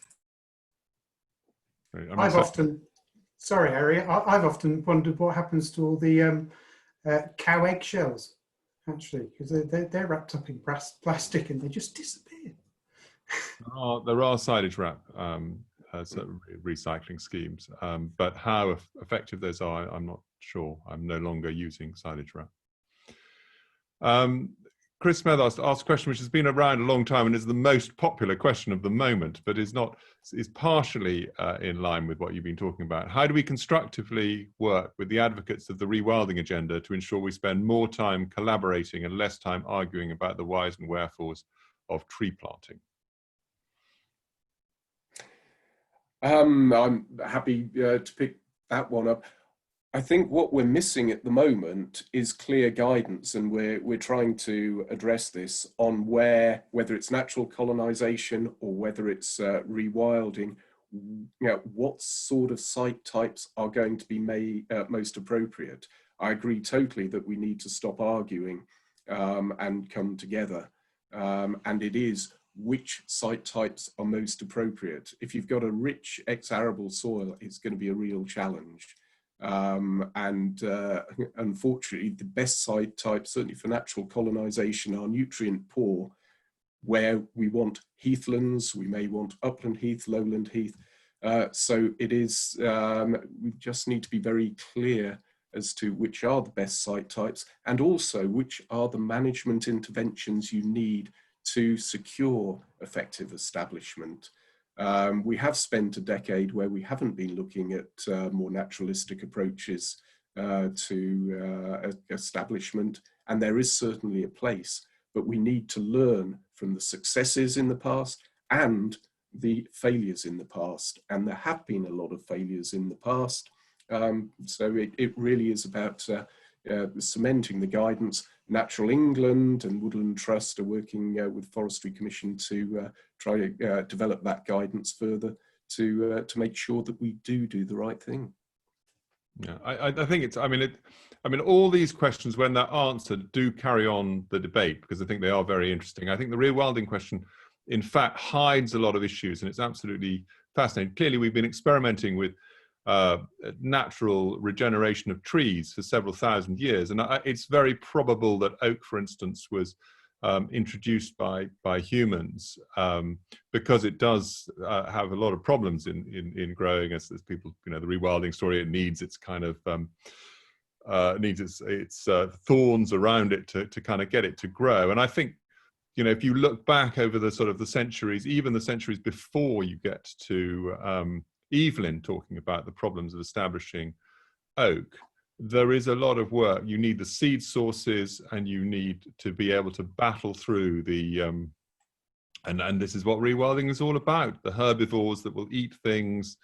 And it is an important debate. It's a really important debate to engage with and to understand what it is, what sort of landscape we're aiming for, because we live in what currently is a very man-made environment with rewilding at the edges, and we need to think quite clearly about how we use natural processes as well as possible to establish our forests. So do carry on this debate on the questions and answers. It's a really good question.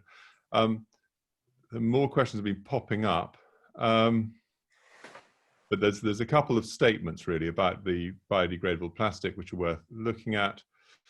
There is a question here from Alex Stone, and I think this is, again, probably better answered from the communities about who's people sponsoring for carbon units. There is a question here about, I have access to capital funds, Brendan Flanahan, for nature-based offsetting, and I'm struggling with local authority accountants and auditors to justify calculating the capital value of tree planting. Does anybody have comparators or examples? of how to justify the eligibility of tree planting as capital expenditure.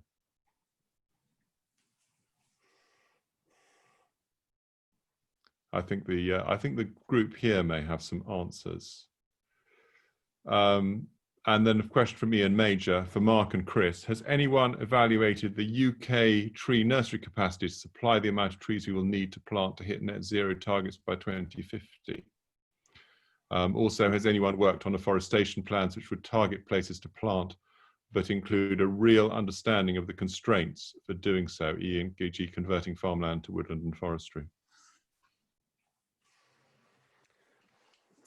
And say that certainly as part of looking at the real costs, that is under very active consideration through the England tree planting programme, but was also a consideration for the woodland carbon guarantee that Chris mentioned, understanding that there are significant costs if there is afforestation of agricultural land in England. Very important point that you raise there. So I'm just looking for the rest of the question, which seems to have disappeared. What was the first half of that, Sir Harry? Oh, I better find it again. I've answered it live, so I've taken it off. It's the second half of the what are other community forests currently doing as that's a capital one. I'm really sorry, I've lost the question. We are now, but we can answer all these questions are available to be answered as written questions and written answers. I think we're now at 11:39. We were due to finish at 11:35. All of these questions will remain on the Q&A, so people can carry on looking at them, answering them, and please feel free to put in your own answers and your own questions. So the plan is that we all have a break at this point for half an hour. It's 11:30. It's 11:40 now. Should we try and be back by 12:05? Sorry, 5:05. Yes, 5:12. Yes. Yeah, I think we can do 15 minutes at 5:02 if people want, but see how it goes. Okay, well, let's do 12 o'clock. Let's split the difference. Let's come back at 12 o'clock so people have the opportunity for a comfort break and a cup of tea. Thank you. We'll start again at 12.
Hi.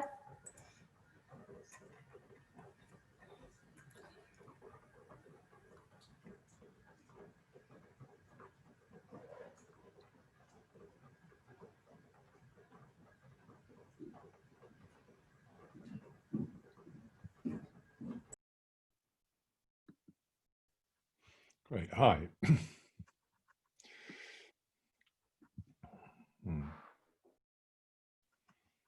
So we're up to 95 participants.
Hmm.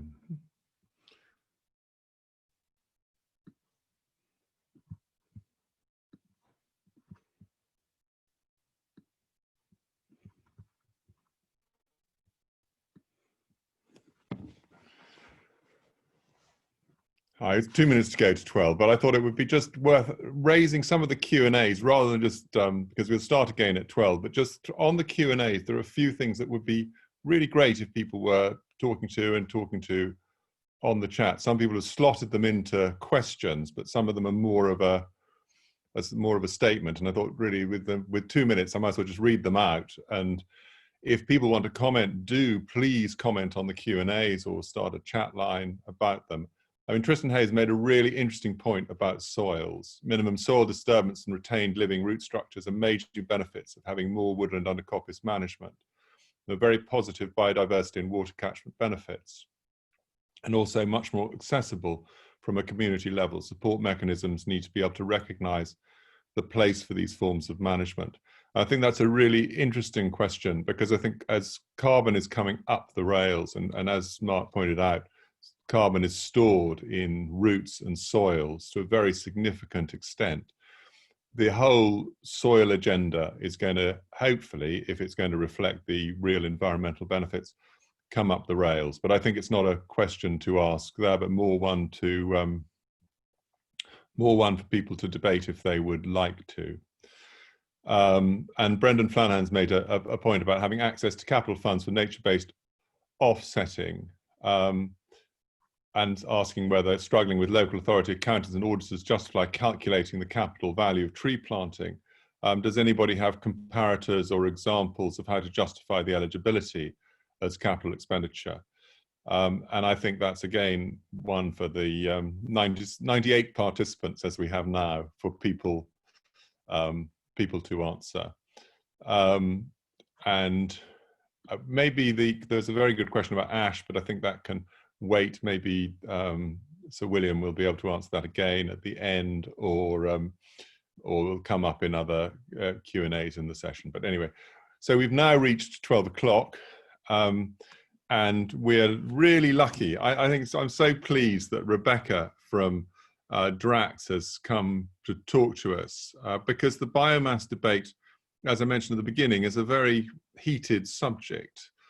Full of misinformation, and I think she's very well placed to talk to that. As I said, you know, firewood lies right at the heart of forestry and always has, and how that fits into the future of balancing carbon stocks for our planet has to be an important subject for debate. So I'll hand over to Rebecca to talk about that. Thank you. I'll just try and share my screen. I hope that I get this right. So please bear with me a second. Right, can people see this? Yes, yep. We can see it. Yeah. Brilliant, great. Well, thank you for asking me to speak today. I'm probably going to be a little bit higher level than some of the other speakers, and certainly taking more of a global view with respect to what DRACs are doing, but very much touching on some of those issues which have already been raised around, you know, how do we make sure that we're doing the right thing for the climate through our forests? What are the trade-offs between biodiversity and carbon, which are certainly there? And also how we can contribute to sort of good social development as well through our trees. So I'll start by telling you a little bit about DRACs. We are the largest power station we were the largest coal power station in Europe. We've now converted to run on wood, and we're the largest single site renewable generator in the UK. So we're a strategic asset for the UK. We produce about 5% of UK energy. And it's very important energy, because although absolutely to get to net zero, we will be producing most of our energy in the UK from electricity, from wind and from solar. And that's really important. We know that's going to happen, but you do have the problem of when the wind doesn't blow and the sun doesn't shine, around what do you do? And also you need to keep the grid going as well. And that involves different types of electrons, which wood can produce, because we're a thermal power station, so we can come off and on very quickly and also help to push that electricity around the grid. So there is a real need for these types of generation. So at the power station, we had 6 biomass boilers. We run now 4 of them on wood, and the other 2 are running down on coal. We haven't burnt coal for a little while. We said we're going to come off coal in the next year or 2. But it is a lot of wood. So I think we're probably the largest single site user of wood in the world.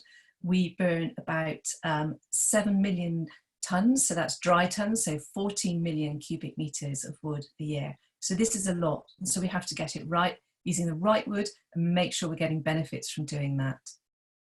So I'm going to move on to the next slide, which it's a slightly confused diagram, but so at the moment we're producing renewable energy to support the grid, but longer term, as Mark touched on, to get to net zero as a country by 2050 is going to require some removal of carbon from the atmosphere. We think we're always going to have emissions from agriculture, particularly with a meat-based diet, with those cows burping. It's also very hard to completely decarbonise aviation as well, and some industry emissions. So if we're to allow that standard of living of being able to eat meat occasionally and be able to fly, then we are going to have to extract carbon from the atmosphere. And this is where this thing called BECCS comes in. So it's biomass energy with carbon capture and storage. And so, as we all know, trees remove carbon dioxide from the atmosphere. I often say they've had millennia to develop. They're probably the best thing that we have on our planet to remove CO2. If you just keep a standing forest, then it's a sort of stable amount of CO2 that's being removed. If you cut those trees, get electricity from them, put the CO2 underground, you've then got young trees which are growing again and sucking that carbon out of the atmosphere. So you've got continual removals of CO2. So this has been shown by the Intergovernmental Panel on Climate Change. So that's the sort of Paris Agreement analysis that backs up a lot of that. That to meet 1.5 degrees, we really do need to have some removal mechanisms. Now, no one's really doing this in the world, but as the largest biomass generator in the world, we felt we should see whether this would work. And we've got several different demonstration and pilot plants running, and we've shown that we can capture so far just 1 tonne of CO2 a day in a pilot plant. So we've shown that this can work. But how do you scale it up, and how do you make sure that you're really contributing to solving climate change? So I often say, what does the climate see from what we're doing? So I'm a scientist by training, so this is my role at Drax, is to make sure that we're actually doing the right thing. So if I move on a little bit to where we get the wood from, because that's really where it all boils down to, and what we do to ensure that wood is sustainable. So there's some really strong regulatory frameworks that we have to meet, and we don't get our subsidies if we don't meet those, and we're independently audited against that, and we could have our subsidy removed at any time if we don't meet that. And a lot of those audits and numbers are all transparently available on the internet through the regulator, Ofgem, and also on our websites. We've recently moved to certification as a way to demonstrate we're sustainable, and I think this is part of the solution, but it's not the whole solution. But there's a certification program called the Sustainable Biomass Program, which has been set up really for really large players like us. There are only about 60 to 70 pellet mills in the world, large-scale pellet mills. So that's wood pellets which we use, and which most large users use. This certification scheme covers all the things you would expect. So it does cover social impacts, it covers biodiversity, but also what it does that the other certification schemes don't do, and why it was set up, is it also looks at the carbon impacts. So there's brilliant certification schemes out there, which I'm sure you might use, but they don't cover the movement of that wood to its end use, and they don't really cover the growing of the forest to ensure that carbon is maintained. So this is why we use this particular certification program, and it's all very transparent and it's on the website as well. Interestingly, when we talked about biodiversity, I think there are trade-offs between carbon storage and biodiversity. As Mark touched on, fast-growing plantations probably store more carbon than a rewilded forest. I think we have to see our way through this and accept we do need working forests, we do need timber, we need wood in construction. But I also think we can do a lot better on biodiversity as well, and make sure that we're certainly not making a worse impact for biodiversity. So part of our regulation is that we don't adversely impact biodiversity. We're also looking at what we might do to actually improve it. So I think that's the next stage, going from no harm to actually making a positive impact. I also think with understanding where your wood comes from, certification is one thing, but I'm certainly not going to stand up behind a sheet of paper that an auditor's given me. I've been to all of our suppliers. You need to really know who you're working with, and that's really, really important. And we sit down in their offices and we ask them what they're doing, for instance, for their local community, and are they sponsoring their local football team, which is something which seems to be very common across our pellet suppliers for some reason. But we really form relationships with them, help them to improve their practices, and it's much more about a relationship than purely a commercial relationship. I think that's really important. That's something that's quite hard to regulate, but that's certainly been very much our approach. So if I talk to you now a little bit about where we get the wood from, or sorry, the types of wood we use. So I think this comes into the whole working forests and a need to use timber, and the fact that most scenarios for how the world will reach net zero do involve the use of wood in construction, of wood as this fantastic renewable resource. And I'm sure, as you all know, to get a saw log from a forest, you end up with quite a lot of thinnings. And so what we do, we take quite a high percentage of thinnings. It's about 25%. You can see that on the pie chart on the left. We also use a high percentage of sawmill residues, about 40%. And in a lot of cases, these have actually been burnt or landfilled if we weren't using them. Now, that's not the case particularly all over the UK, but where we take from in Canada, for example, the sawmill residues were being burnt outside sawmills because they had no use for them. So we're always really keen to understand from a climate perspective, what would that wood have been used for if we hadn't used it? And how can we show that there are positive climate impacts by using that for biomass rather than what it might have been used for otherwise? I'm sure if you have any interest in biomass, you may have been aware of multiple reports which say that this is a very bad thing. And often it's because people have assumed different outcomes for the use of that wood and have said that wood wouldn't have been cut, it would have stayed in the forest otherwise. And that gives a better carbon outcome. So that's why we often end up with this real controversy, because a lot of it is on assumptions around what the wood have been used for otherwise. And I'm going to talk a little bit more about what we're doing on that to become confident about the wood that we use. So you can see from this, we're predominantly using sawmill residues, low-grade roundwood. So that will be, it's not only thinnings, it may be wood from a clear fell site that is not suitable for saw logs, so it's sort of bent or twisted or just too narrow a diameter. And then we use thinnings. So that's predominantly what we use. And as you may have been aware, a lot of what we take actually comes from the US. So this chart here shows our wood use last year. 65% came from the southern states of the US. And this is because there are just vast areas of working forests. So these are forests which are grown for timber production, mainly privately owned. We're providing a market for thinnings, which had really dropped off because of a decrease in paper mills. So paper mills were closing down, which would traditionally have taken those small scale thinnings. I don't think I need to explain what thinnings are to this audience, although I do spend quite a lot of my time having to explain about thinnings and the need to thin to produce saw logs, but I'm sure you're all aware of that. So there are these vast areas of well-managed forests in the US, and it gives us that security of supply. In the southern US, the trees are also growing very fast as well. So you may be having yield classes sort of 18. That's also good from a carbon balance. These trees are sucking that carbon out of the atmosphere at quite a rate. We also take wood from Canada, as you can see. That's predominantly sawmill residues. And this is because there's been some terrible disease issues in Canada with beetle damage to trees. And we saw a massive increase in the establishment of sawmills to try and use the timber before it deteriorated. This resulted in large quantities of sawmill residues. As I'm sure you're aware, about 50% of a log that goes into a sawmill will come out as residue.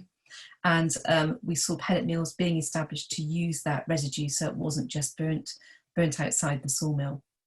Obviously, as that disease comes under control, those markets might drop off. So we're always looking at different opportunities in other markets. So in Portugal, we take small amounts, they've had some very bad forest fires, and they've said to us, can you come in and provide a market for some of the clearing of the forest fire so that we can get our industry back on its feet again, for example. If I move to the next slide, I'm going to talk a bit about the biomass supply chain. So it's not intuitively sensible an idea to move wood all around the world, and you think, my gosh, how can that make sense? I completely understand that. It's actually one of the areas which is less contested from a scientific perspective, because we can measure all of these steps, and indeed we do, and we have to do it and have to meet certain really tight regulations to get our subsidy. So we look at the CO2 emissions, or the greenhouse gas emissions, sorry, from every stage. So that's from planting and harvesting, moving those trees to a pellet mill. So everything we take is pelleted, because that means it's got low moisture content and relatively high density. So it's much better to ship. So we look at the chipping and the drying and pelletizing, and then how we transport it to the port, which is predominantly by train. We have sea freight, and then predominantly at the other Drax end, it all also comes by train from the ports that we take from and over to the power station. And we check every single emission from that. We have independent auditors going in. We also really work with our suppliers to bring this down. The good thing is that a lot of these numbers, if you reduce your electricity, you're saving money as well as saving greenhouse gas emissions. And we're also working with the maritime organisation, something called the Smarter Green Shipping Alliance, on how you can reduce shipping emissions as well. Ultimately, by 2050, we've seen targets set by International Maritime Organization to reduce their emissions. So as a whole, as we see these transportation sectors decarbonising anyway, that will reduce these numbers further down. If I move on to the next slide, I want to talk about some of the work we're doing that goes above and beyond regulation. So what you've seen is really the basics that you would expect a company to do. It's about making sure we're not doing any harm, and it's ensuring we meet all the regulation that we have to. But as absolutely the largest burner of biomass in the world, I really felt strongly we have a leadership responsibility to take to get this right. We're seeing other people follow us and copy us. We have to make sure it's right. And two things happened a couple of years ago which made us think we had to really look at what we were doing and go above and beyond. So first of all, it was a report by the UK Forest Research Agency, funded by some European environmental groups, to really understand what was going on in forests with biomass, and to really try to get to the bottom of some of this controversy. It was written by UK Forest Research, as I've said, down at Alice Holt. We're really lucky that we've got some of the world leading forest carbon scientists in the UK, and that's really great because it means we can work with them quite closely and explain to them what we're doing on the ground and say, is this making sense? So this report came out, and we'd been plagued for years by different models saying this is bad or this is good, and we didn't really know what to do. I said, well, what should I do? And this report was brilliant because it came out with a list of principles, and this is very much around climate, and it said these feedstocks give really, really good climate outcomes, these feedstocks give bad outcomes, and these ones you've got to be a bit careful with. So I'm going to talk a little bit more about that in more detail, but we decided to embrace that. It was also recommended by the Committee on Climate Change, who saw in their bioenergy review a strong need for biomass, particularly out to 2050. So whereas it had been perceived as a transitional thing just until 2027, whilst the power sector developed, it's now seen as something that we need long term for these carbon removals. So we came up with a new policy, and I'll just quickly review it. I've lost track of time actually because my computer's not telling me the time, but I hope I'm all right. Came up with a world-leading biomass sustainability policy. Good, thank you very much. Now I'm on screen share, I can't quite see the clock. So I'm actually going to focus today on reducing CO2 emissions, because protecting the natural environment, supporting people in societies, and are things that are common to all sorts of afforestation, all sorts of forestry companies, and perhaps slightly less radical, although I'm very pleased to learn from you in this room about supporting people in societies. But what we're doing at Drax is all about CO2. So we have to to really understand the impact on the climate. Traditionally, the forest industries have not accounted for carbon. They've not really looked at both the positive or the negative side of what they're doing. And so this is quite a new thing, and it's very important and specific to us. So that's what we've really focused on at the moment. We obviously need to work on all these other issues too. And we're also concentrating a lot on research and trying to always be sort of at the forefront of what's happening. So I'll talk a little bit more about that. But first of all, reducing CO2 emissions. And I don't want to go into too much geeky detail on it, but as I'm fortunate enough to have a forestry audience today, I did want to share these principles. So this is what we have committed to do based on the latest science from forest research, which shows the sorts of wood which does not have a carbon debt. So it's about understanding if by cutting down these trees for bioenergy, you're then having to wait for years for that carbon to be replaced by the forest. As we all know here, foresters tend to grow forests on a landscape scale. So as you're cutting some trees down, the others are growing. And in the US, they're growing at a much greater rate than they're being cut down. But you also have to say, but what if you didn't cut that tree down? What would happen? Or what if you cut that tree down and you used it for something else? And what they did at Forest Research was they ran hundreds of scenarios, and they said generally all of these ones give positive outputs, these give negative. So if we look at the first thing, using sawmill residues and using forest residues from high rates of decay, and also using thinnings that improve the sort of biodiversity and growth of a forest, generally always gave positive impacts for the climate. But also, if you, on the right hand side, the flip side was using stumps, using saw logs, also using biomass that might displace wood product markets. So for example, using wood that could have been made into fiberboard, that would generally give a bad carbon outcome because those wood products would have a long-term carbon storage. And then roundwood is actually slightly more tricky, and it really depends on what your roundwood is. And this is a lot more complex. And this we're grappling with how we can evidence that we're actually doing this. So how can we show that our roundwood always maintains or improves the growing stock or the quality, or is not merchantable for the use of sawn timber products? And that's what we're really working on at the moment. And that's quite tricky. So when we embrace this goes beyond regulation. It's always tricky to get a commercial board to agree to do that, but Drax has done. So I'm really, really proud of the fact the board wants to do a lot more and really take on that responsibility as a leader. But also I said to them, you know, sustainability never stands still, and we're still learning about biomass. We're a relatively new industry, and I'm going to be coming to you in a year or two with something else we've got to do. And to help us work out what those extra things we have to do are, and also help us work out how we can actually demonstrate that we're meeting this, I've set up an independent advisory board. And I chose for this various academics and scientists who were not massively in favour of biomass, because I felt it would be very easy to go out and speak to people who thought biomass was a great thing. But I went out to some really good brains, really good scientists, and said, look, I think you know there's a need for biomass, you agree with me on that, but how do we make sure it's the right biomass and it's done in the right way? And so they are absolutely holding our feet to the fire. I had a meeting with them last week, and they're looking at all of our data that we've collected to demonstrate the sort of wood that we take. And they said, you know, this is a great set of data, but some of it you need to work on to really get your stats right and show that you can make that claim. So they're really helping us immensely. And also we hope it means we can continue to keep at the forefront of what good biomass is, and continue to lead the way. So I think that's enough speaking from me for now. Great, thank you very much.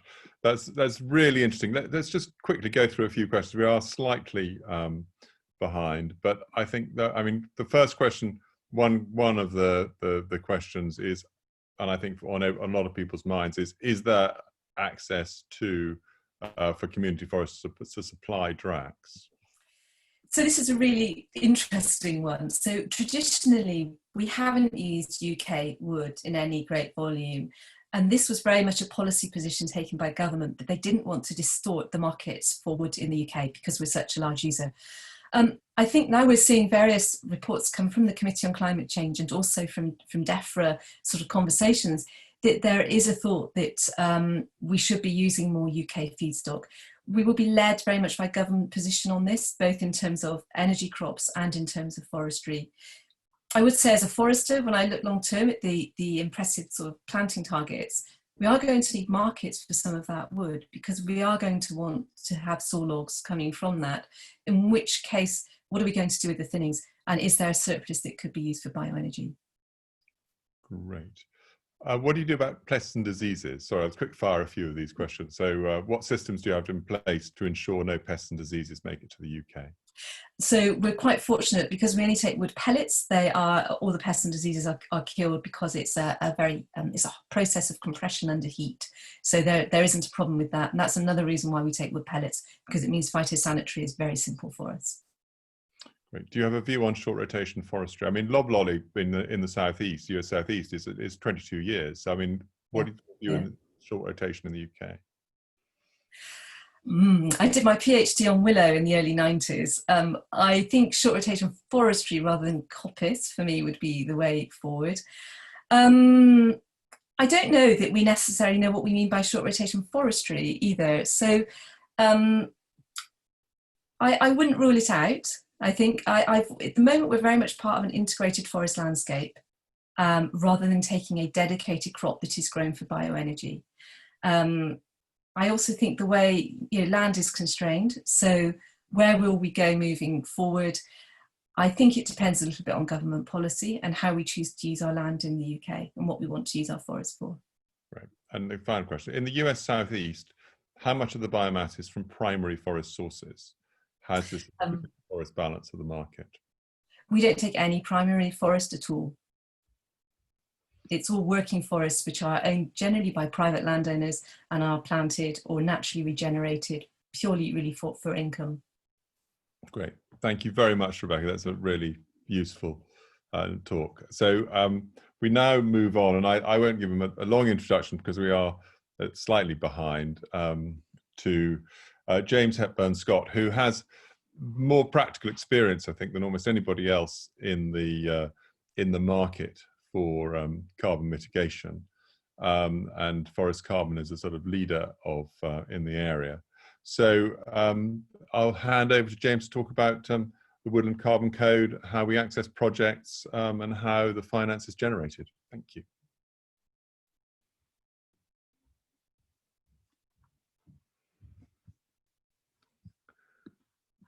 James, are you muted at the moment?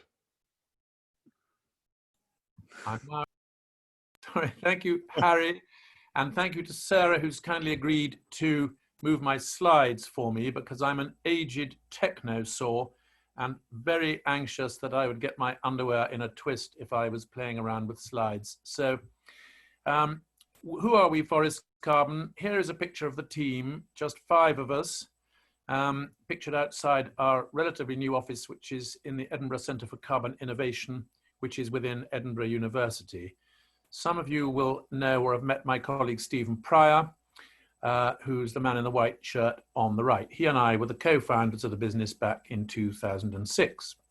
Next, please, Sarah. So what do we do? Since 2006, we've been planting. Strictly speaking, we've been assisting with the planting through co-funding of forests in the UK and Ireland, and a bit overseas as well for one client. All types and sizes. I'm often asked this, really minimum 2 hectares. We've just signed up one of over 500 in Scotland. They can be productive and native non-productive. And of course, they all provide other benefits that we've talked about before, which you all know about. This is not just about carbon, it's very much about the co-benefits, which our customers are interested in. More about that in a moment. They are all quality assured under the Woodland Carbon Code, and they're funded by the sale of certified carbon credits to UK businesses to mitigate their carbon footprints. We have also developed the UK's first, and in fact, it's no longer the only carbon financed peatland restoration project. That's a little out of date. We're active in developing a new peatland carbon market and the associated quality assurance standard, the Peatland Code. We're very proud to have developed Ireland's first ever suite of forest carbon small FC projects on behalf of Microsoft. So it's our first project outside the UK and our first customer outside the UK. And we have invested and continue to invest in some woodland creation projects in Bolivia, Uruguay, and some in East Africa for, again, one particular client. Next, please, Sarah. So to date, this is reasonably up to date. Please ignore my spurious minus signs before those numbers. Those should have been dots, not minuses. So over 180 new woods, 5,800 hectares or so, 9 million trees, and 2 million tons of CO2, which will be captured over the contracted lifetimes of those projects, which is different and probably substantially less than the carbon they will sequester in total, just a contracted lifetime.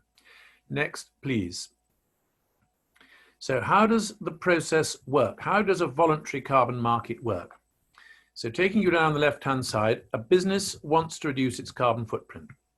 This is voluntary in the UK, and there are no rules forcing a business to do it. We've been told that there are already 12,000 businesses obliged to report their UK businesses obliged to report their emissions, but they're not yet obliged to do anything about it. So it's a voluntary process. So the next important step is to reduce as far as possible and avoid carbon emissions, which is best practice. It's common sense. It leads to cost savings. And if they want to make a claim about zero carbon, or rather, sorry, net zero, they have to show that they are reducing their emissions, which is different technically from carbon neutral, which simply means they balance their greenhouse gas emissions. That's a little technical nicety, but very important to avoid loose talk. So on their journey to reducing emissions, at some point, it becomes too expensive or impossible to reduce emissions further. So at that point, they can choose to pay someone else to reduce emissions for them, which we call offsetting. Someone who can do it for them less expensively. Carbon footprints quantified in tons of CO2 or CO2 equivalent, avoided or captured. Captured in the case of woodland, avoided, mainly avoided in the case of peatland restoration. And offset credits, of course, must be independently quality assured, and hence our adherence, strict adherence to the Woodland Carbon Code. And I would absolutely chime in here what I think it was Mark was saying earlier. The integrity of the Woodland Carbon Code is so, so vital to everything we do, and this emerging, because it is an emerging market in the UK, the integrity of the code is vital, and all of us who are involved in working with the code must respect that and avoid any temptation to ever so slightly circumvent the rules. Next, please, Sarah. So here is the process. If you can follow me around the numbered boxes, it's a slightly tortuous journey, this. So the first step is that the landowner or tenant, who we call the project host, wants to create a new woodland. They look at the cost of doing all this, they look at the grant that's available, and frequently they find that the grant does not cover the cost. In addition, there may well be land devaluation and a loss of agricultural income. And there may be other barriers as to why they would want to proceed, unless they can attract some additional finance to take them over the barrier. And that's where we come in. So we invite them to contact us as early in the process as possible. We like to talk to people at the early planning stages, much better than at the last minute, and much, much better than after they've planted it, which sometimes happens. So they will contact us and we will talk you through the project, and we will get an early understanding of the additionality case, which is absolutely critical. And we haven't had use of the word additionality so far today in connection with the Woodland Carbon Code. For carbon credits to be valid, and for the project to pass the validation audit for the code, it must be able to demonstrate additionality. It's a terrible word, but it means that this project would not have been able to proceed without the extra finance to supplement the grant or other sources. Otherwise, it's what we call business as usual, and no business that we deal with wants to pay money to somebody for doing something they were going to do anyway. It's essential that they know and can show that it was their investment that unlocked the project and made it happen.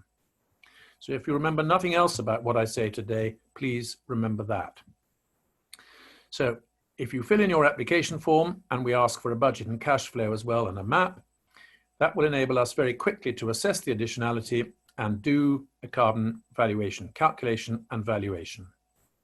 We can then come back to the project host with an offer of £, per hectare or £, in total. Now, some projects these days are choosing to hold on to their carbon and not sell it yet because they want to make their own farm carbon neutral in the future, or they want to sit on their carbon credits in the hope that the price will go up. That's all fine, in which case we can, if they want, carry out the Wood and Carbon Code registration process on the market registry. We can do the validation and we can undertake to do future verifications if they want. We can do all of that work for them for a fee, but they can hold onto the carbon and sell it later if they choose. But going to box 4, if they accept our offer, then we will issue a purchase contract, which will cover a period of time. And the rules of the code are that that can be anything from 30 years up to 100 years.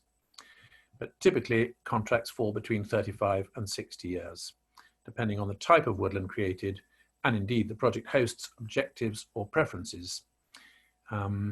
We tend to find that even with native broadleaf projects, you will get, or the project will capture 80% of its 100-year carbon will be captured within the first 60 years. So thereafter, you're getting into diminishing returns.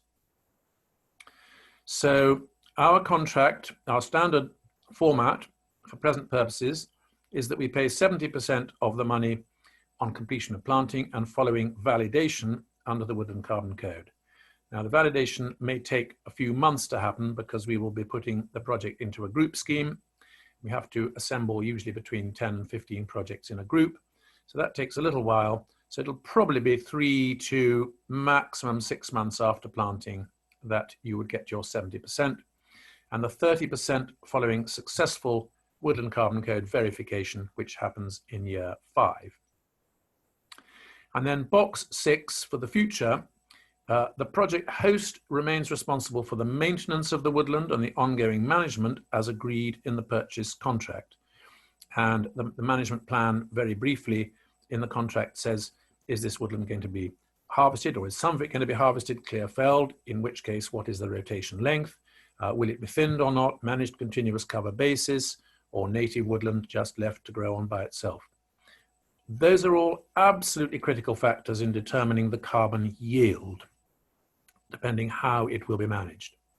And we, Forest Carbon, retain responsibility for ongoing Wood and Carbon Code processes, validation, verification, etc., and managing business relationships with the buyers, which is important because they have a very keen ongoing interest in their project. They want to come and visit it. They want to know how it's getting on. And there are endless questions with the customers because they do relate.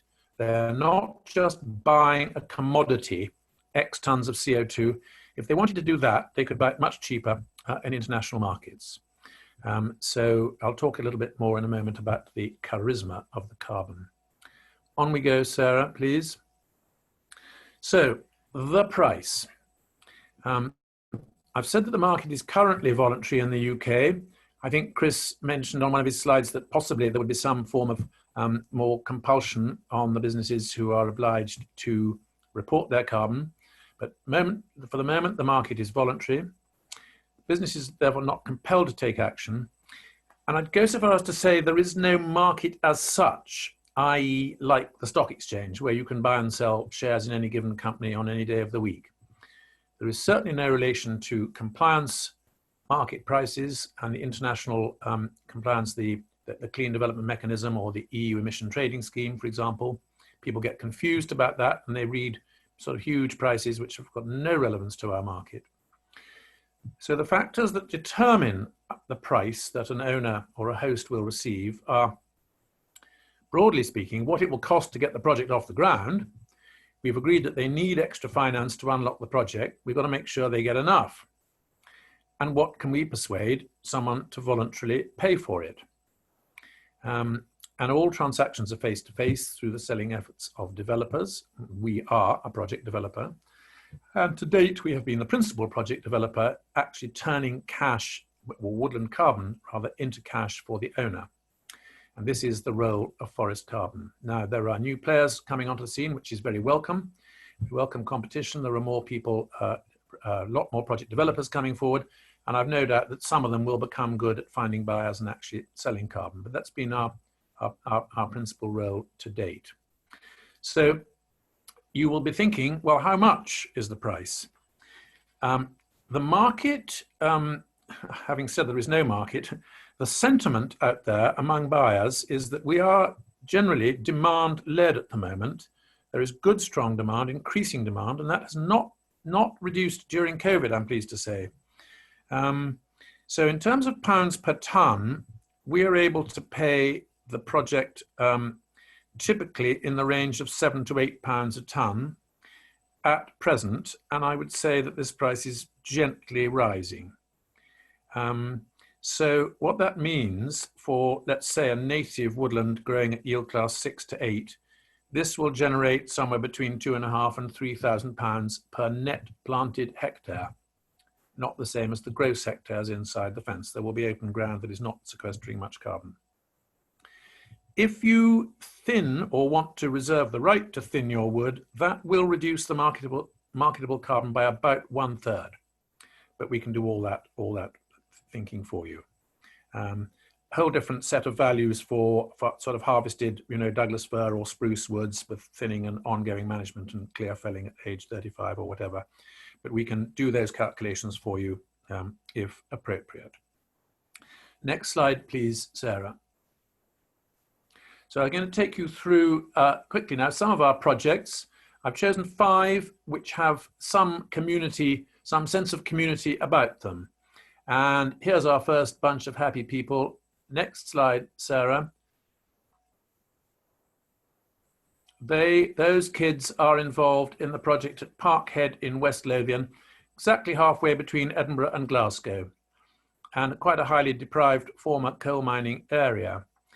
Happy bunch on the left, those are the same ones. They had to do a hell of a lot of litter clearing before they could start planting. And it looks as if Team 2 came in their neat little school uniforms to do the planting. So here's a typical project, nearly 10 gross hectares, but only 3 of actual net planting of native broadleaves. This was spring 2010. In those days, we were still making 100-year contracts. West Lothian Council, who own the project, were happy to do that. So there's a bit over 3,000 tonnes of CO2 captured. And the Green Insurance Company, who we dealt with a lot in those days, provided approximately 22% of the cost of establishment. Under the rules of the code, the carbon funding will never be less than 15%, but we're finding now with carbon prices rising that typically we're getting to 30 to 35% of the cost of planting. Next one, Sarah. Now this is Boston Beechwood within the city boundary of Boston in Lincolnshire. And this is a true community woodland, the Boston Woods Trust, run by the admirable Adrian Isaac, who may even be in the audience today. Fantastic volunteer group headed by Adrian. And this is just another beautiful little project, 3.5 hectares of broadleaves, continuous cover management. They are reserving the right to thin out about half of the species there. 60-year contract, so not a lot of CO2, 1,400 tonnes. And here the carbon funding provided 44% of the cost. Next one, please, Sarah. This is Minnoburn in Belfast, and this is one of my all-time favourites. It's on the south side of the city of Belfast, which I knew very, very well in the 70s because I was there on military duty a lot. This is in the Lagan Valley Regional Park, if you know Belfast.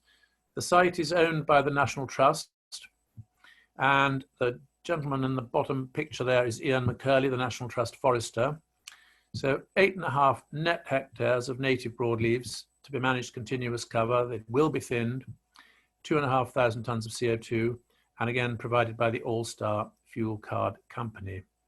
Now, when I went to do the verification inspection there last year, I was absolutely thrilled to see how well this was growing and the growth of it all. But tragically, this project has 44% ash, and the cholera disease is well in there and will probably kill most of those ash trees. So this is going to be a huge challenge for Ian or his successor in how they manage that going forward, what they do about the ash, currently waiting just to see how many look as if they may survive. It won't be easy to beat up with trees under the remaining 60% canopy because they can only do it with shade-bearing species. So they've got a management challenge, which I'm sure they will address. But the comfort zone, and many of you will have perhaps a latent question about this, is that the Wood and Carbon Code provides a national pooled buffer to provide for the risk of catastrophe, shall we say, which is a disaster overcoming the project which is not the result of the owner's negligence. And that could be an unforeseen disease or pest, or it could be a fire or a catastrophic wind blow.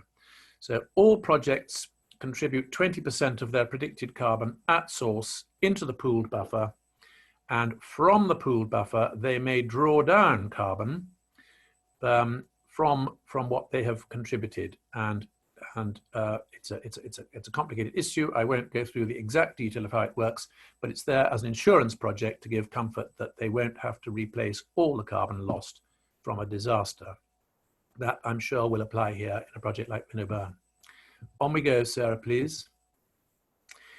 This is at Yoxall in the National Forest in Staffordshire. And this project is one of those actually owned by the National Forest Company. And it's not clear from this picture. I may say these trees have grown massively since I took that picture. In the distance, down below, that runs down the slope to quite a substantial watercourse or small river. And there is undoubtedly high-value riparian contribution of this project, which will be contributing to some natural flood management. But 8 hectares net native broadleaves again, and this will be continuous cover. They will definitely be wanting to thin it. And the carbon funder there was BWOC, which is a fuel distributor based in Weston-super-Mare. And you'll notice deer fence around that project, so no tubes, which is a great advantage in my opinion. Next, please, Sarah. Now, I've included this one, which is Borders Forest Trust in the Scottish Borders, very near where I believe. This is a big project, 319 gross hectares up in the southern uplands. If anyone's up in that part of Scotland ever, it's about 5 miles north of Moffat, up in the headwaters of the Annan Water, and the famous Devil's Beef Tub, which is up in the distance of that picture on the left. So native woodland, 146 net hectares, planted over 3 years. And that will capture 51,000 tons of CO2 over 100 years. And again, the Green Insurance Company bought the carbon at around 25% of the cost. Borders Forest Trust happy to make a 100-year contract because they know they will own this in perpetuity. And they wanted to squeeze every last ton and hence every last pound to contribute to the cost because they had to buy this property before they could set about planting it. And a huge amount of community work goes into this. Volunteers up there every week doing various activities from replanting to removing tubes to cutting down bracken and all sorts of activities. On we go, Sarah, please. So, factors that affect demand. First of all, I'm often asked why our customers want to buy the carbon credits, and I reply that they have 3 constituencies, almost without exception, and they are their customers, their shareholders, and their staff. And they're all interested in being part of or working with an organization that's doing the right thing. And I emphasize never forget the staff in this. Quite often, the customers like to bring out staff or some of their office team, or 1 or 2 customers occasionally. We've had that, and a minibus load or a couple of car loads. Sometimes it's just the chief executive wants to be filmed planting a tree. Sometimes they get stuck in and do a decent day's work. And we really welcome that. And they love it. And talking about education earlier, they learn so much. Generally city people who don't get their feet or hands dirty very much. And it's so rewarding, I find, explaining to people what's going on. And they can go home and tell their customers about what a great company they're part of. The buyers mind and absolutely depend on having a reputable standard in place. particularly referring to additionality and permanence provided for by the Wood and Carbon Code. They're interested, as I said earlier, in the charisma of the carbon, as we call it. If they just wanted to buy verified tons of CO2, they can buy that from a wind farm in China, or, dare I say it, a eucalyptus plantation in Brazil, which doesn't have much biodiversity, limited, very limited charisma. But our projects here in the UK, without exception, are delivering a range of other ecosystem services, whether it's woodland, whether it's rivers, water quality, natural flood management, public access, landscape, and I include timber, which is an ecosystem service, and job creation. And the great thing is they can come and visit their project here in the UK and see the value and beauty of it for themselves. Some have different purposes for wanting to purchase carbon. Either it's a hard target, whether they're declaring a carbon neutral or net zero claim, or even some now, as you'll have seen, Brewdog 2 or 3 weeks ago, declaring a carbon negative target. Or for some cases, it's just a softer CSR statement or a marketing claim that we have enabled the planting of 5,000 trees or 250,000 trees, as one customer has just come on board for their 250th anniversary. They wanted to plant 250,000 trees, and we can do that for them. We can organize a project, and we can tell them how much carbon they can refer to in their marketing statements. Important to note the time scale of delivery. Woodland creation, as we all know, does not create many carbon credits very quickly. And here we just refer to 2 different products. The woodland carbon unit, or some people refer to this as ex-post carbon, is solid carbon locked up in standing trees, standing volume in your forest. And there won't be many of those from our Woodland Carbon Code projects by 2030 because most of our projects are just too young. So what we are transacting in the main is a project called a pending issuance unit, a PIU in the jargon, otherwise known by some as ex-ante carbon. And they can make a perfectly satisfactory claim about ex-ante carbon, but you can't strictly call it an offset until the carbon is verified as being solid and on site. Next, please, Sarah. So factors that affect the supply side, and absolutely critical to this is the additionality, which I make no apology for emphasizing this, that it's absolutely no good coming to a project developer a year or 2 or even 3 months after you planted your wood and saying, oh, I'm told I can register this now with a code, I want to sell my carbon. Well, I'm afraid we take a rather heavy line about this at Forest Carbon. If you've planted your wood, we can only entertain it if you can show that carbon finance was, it was recorded as being an essential ingredient to your funding mix to enable you to go ahead. Some people have only just heard about the carbon code and they ring us up and say they'd like to sell their carbon. Well, I'm afraid we're pretty heavy about that. And I think the code rules are going to change shortly about that. Permanence is important. The wood wouldn't be there forever. And the code is restrictive in that you can't generate credits from existing woods or better management of woods. And of course, you don't get paid, you get paid up front, not annually. Next slide, we're nearly there. Now, next slide, please, Sarah. I'm just going to touch quickly, if I may, Chairman, on what we see in the future. We anticipate and hope for an expansion in the voluntary carbon market, agricultural soils, maybe blue carbon in the water, maybe a market for improved woodland management, and maybe a broader compliance carbon market. Are we anticipating a carbon tax? I think we are beginning to anticipate that. Further markets for ecosystem services. You'll be hearing in England about biodiversity net gain, water companies paying for water quality, flood mitigation. And finally, we're asked frequently about stacking benefits. At present, we say the associated benefits of water quality or biodiversity come along as part of the bundle of benefits that arise from the woodland creation. But if you think your project deserves additional finance for additional benefits, we maintain that you will need to show that the additional finance was part of the essential funding mix at the outset, i.e. determine the additionality of each of those ecosystem services, because otherwise it won't be truly additional. That concludes my talk. I think, Sarah, last slide shows just some of our customers. One more, please. just some of our customers. There are many more. And thank you very much, Chairman. Thank you very much, James. That was absolutely brilliant at cutting through the bewildering complexities of getting through these things, and actually the marvelous examples of what has been done so far. So that is absolutely terrific.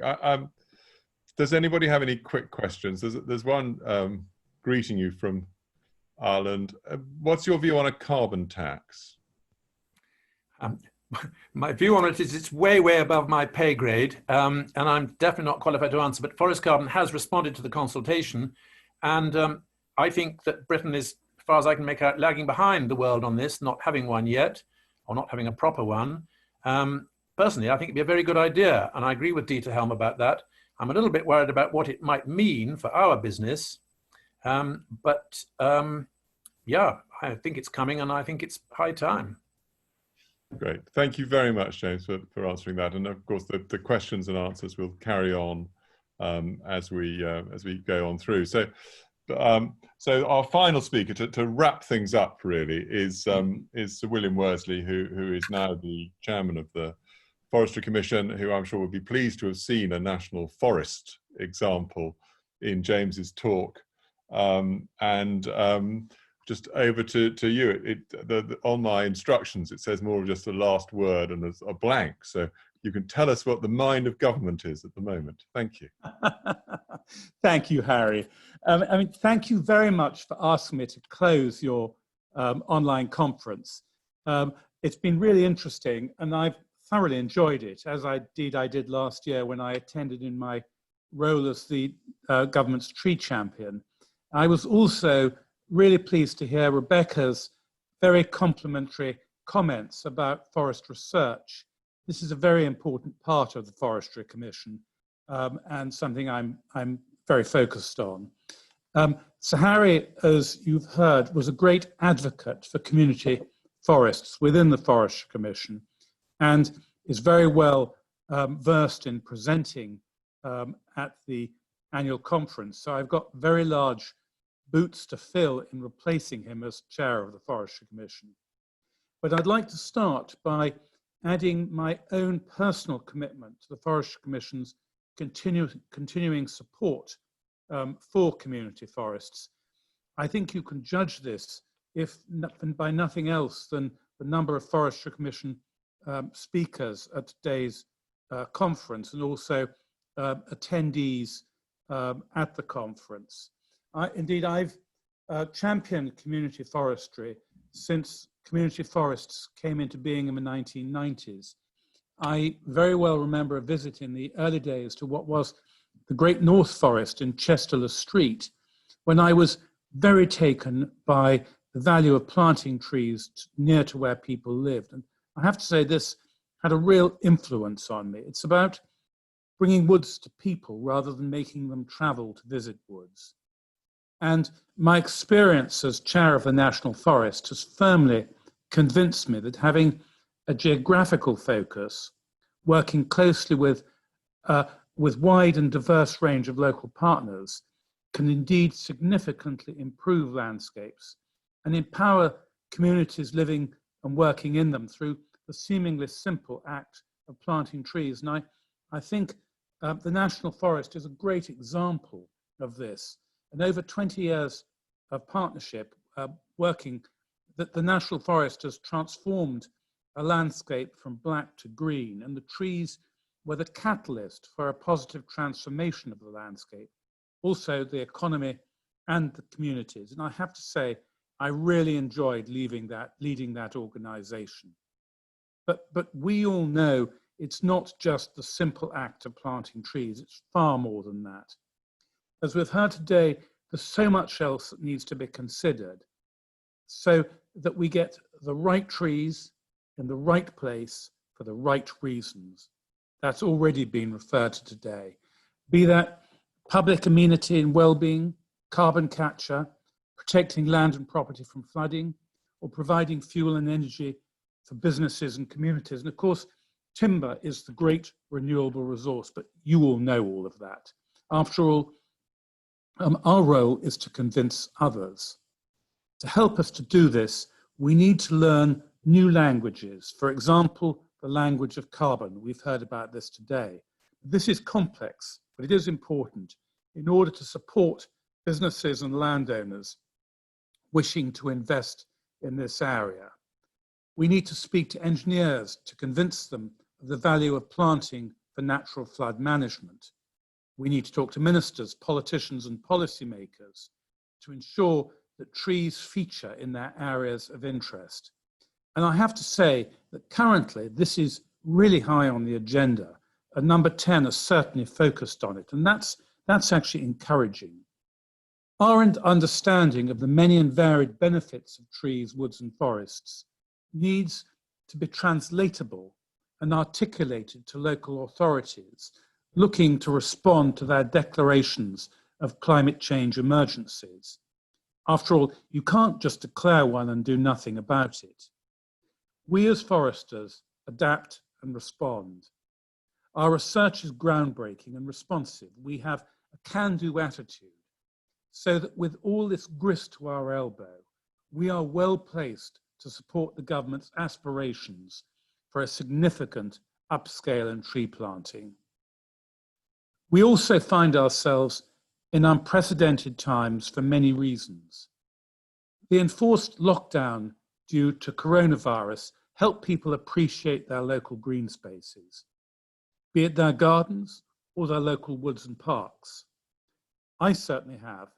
Having been locked down in North Yorkshire, I've certainly appreciated my local environment, and I feel so much for those that haven't had the benefit of that. 1 hour of exercise a day, socially distanced, meant that many have explored their local environment for the first time. And this has led to 3 things. Firstly, a greater appreciation and connection with nature. Appreciation for the change in seasons as we went into spring and then summer. Many seeing types of birds and flowers for the first time. Secondly, more people, indeed 46% of adults from July's People and Nature survey reported that they're spending more time outdoors in green spaces and natural spaces than they were before the pandemic. But thirdly, and one that's worrying, is that it's demonstrated the inequalities of access to natural and green spaces for those living in urban and more disadvantaged areas. Many people living in urban areas without garden struggled to find good quality places that enabled them to get the benefits that others, me included, have enjoyed. So the development of a new England tree strategy and the involvement of the community forests in an ambitious new tree planting programme for England provides us plenty of opportunities to address this inequality. By planting in areas where there aren't many trees at the moment and playing their part in improving the quantity and quality of access to green space for everybody. Community forests have a long legacy of engagement in these areas, not only planting more trees, improving the urban canopy cover and greening degraded landscapes, but in engaging and supporting communities to help themselves. Community engagement programs for improving health and well-being, the Nature's Health Service, if you will, for education and learning have long been established within the community forests. As we start to recognise the role of tree planting and woodland management in supporting local climate emergency declarations and climate change action plans, the work of the community forests and their partners in delivering natural flood management projects that reduce the very real risk of flooding and the devastation it can bring becomes more and more relevant and important to all of us. We need to use this experience and knowledge and the expertise and focus it on areas where we'd like to see more trees being planted and communities regenerated.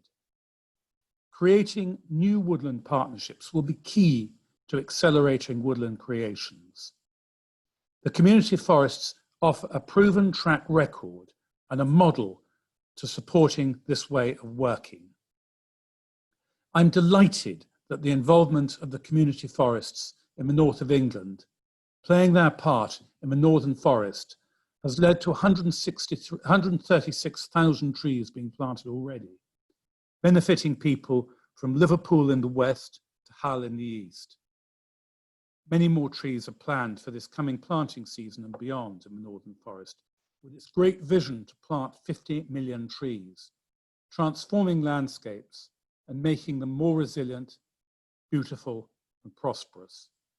In addition, the Mersey Forest and Manchester City of Trees planted 4,665 small trees and 2,162 standards funded by the Urban Tree Challenge Fund, focused at planting in areas of low canopy and high deprivation. I've visited both of these forests and see the wonderful work done. All of this is on top of what has already been achieved since the initial conception of the community forests, with more than 50,000 hectares of woodland and associated habitats created or brought into management over the past 25 years. The government's manifesto commits to plant up to 30,000 hectares of trees per year across the United Kingdom by 2025. And the announcement in March of the £640 million Nature for Climate Fund, NCF, will help to greatly increase tree planting in England alongside other environmental restoration, including the critical role trees play in achieving net zero targets.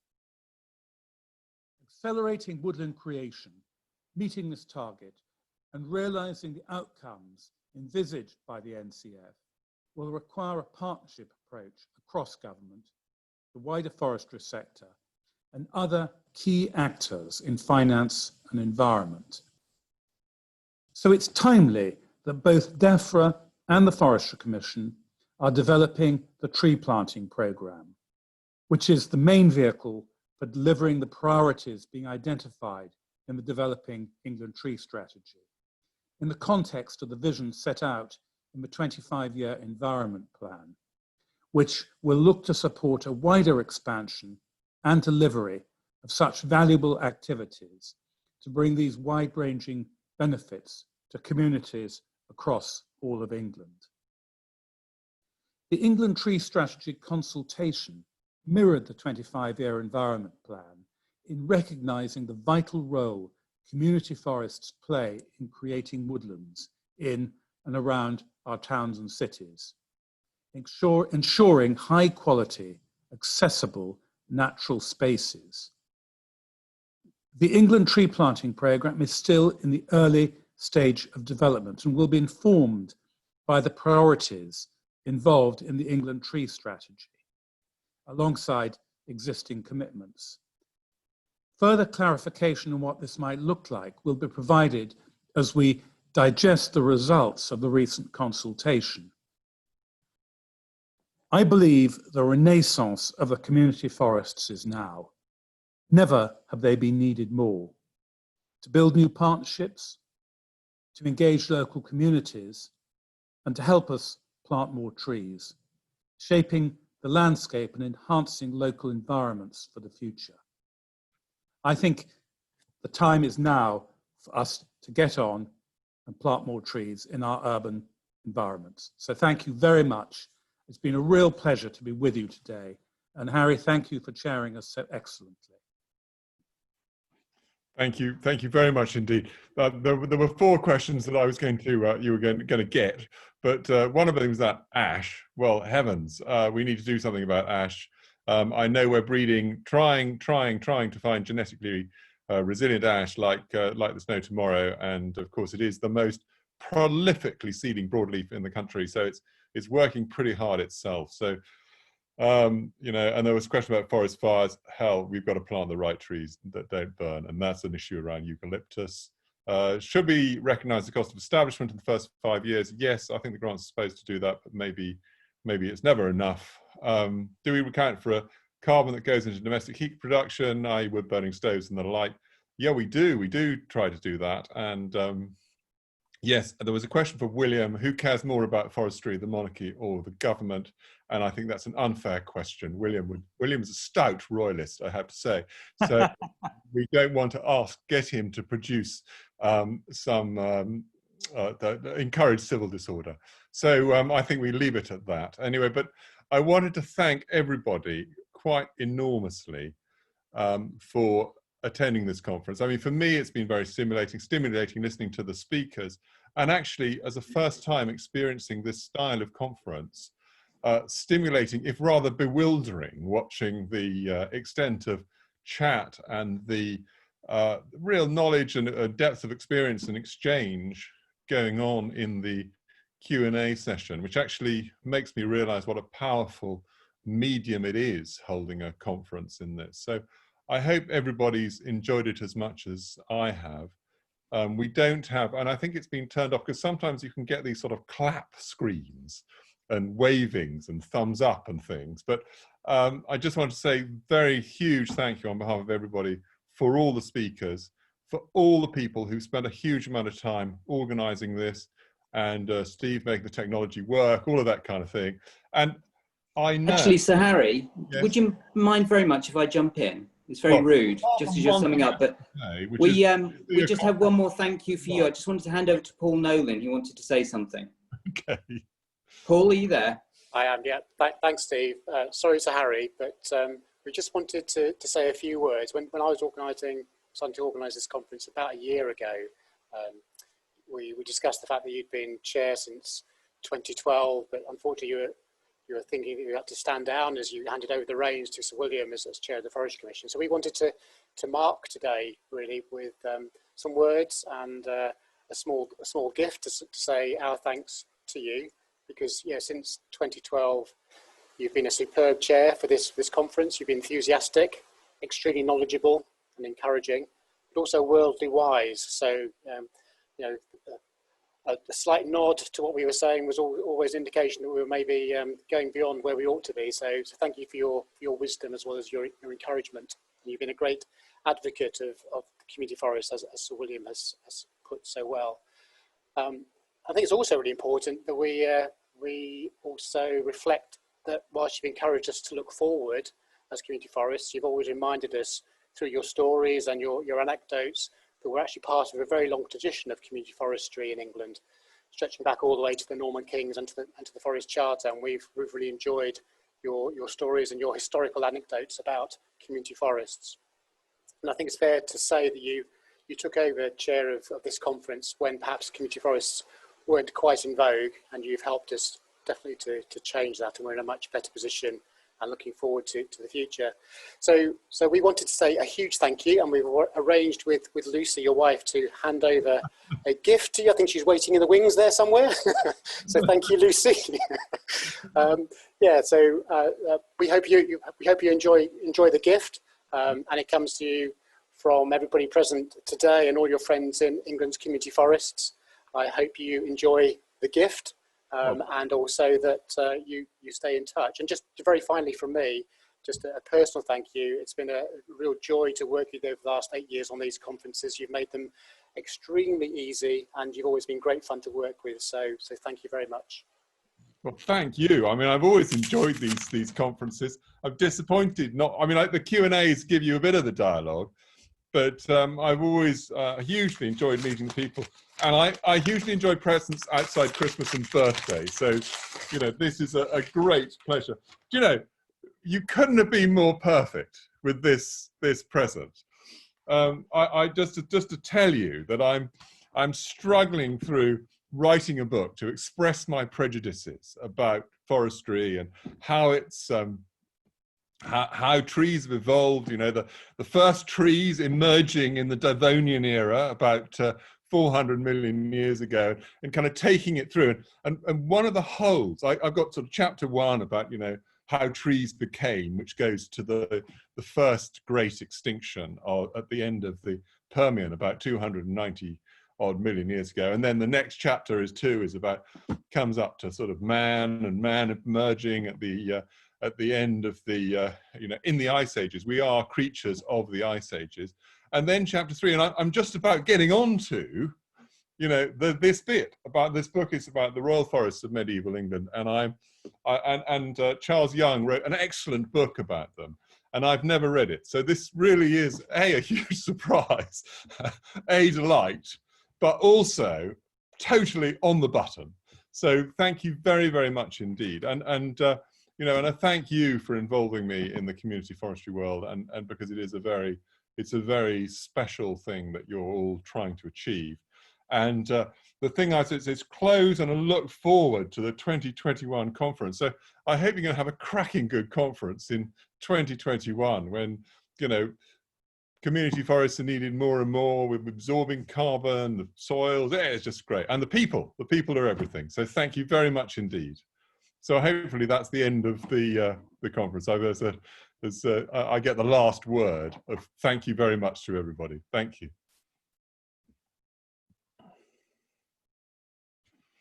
Great. Thanks.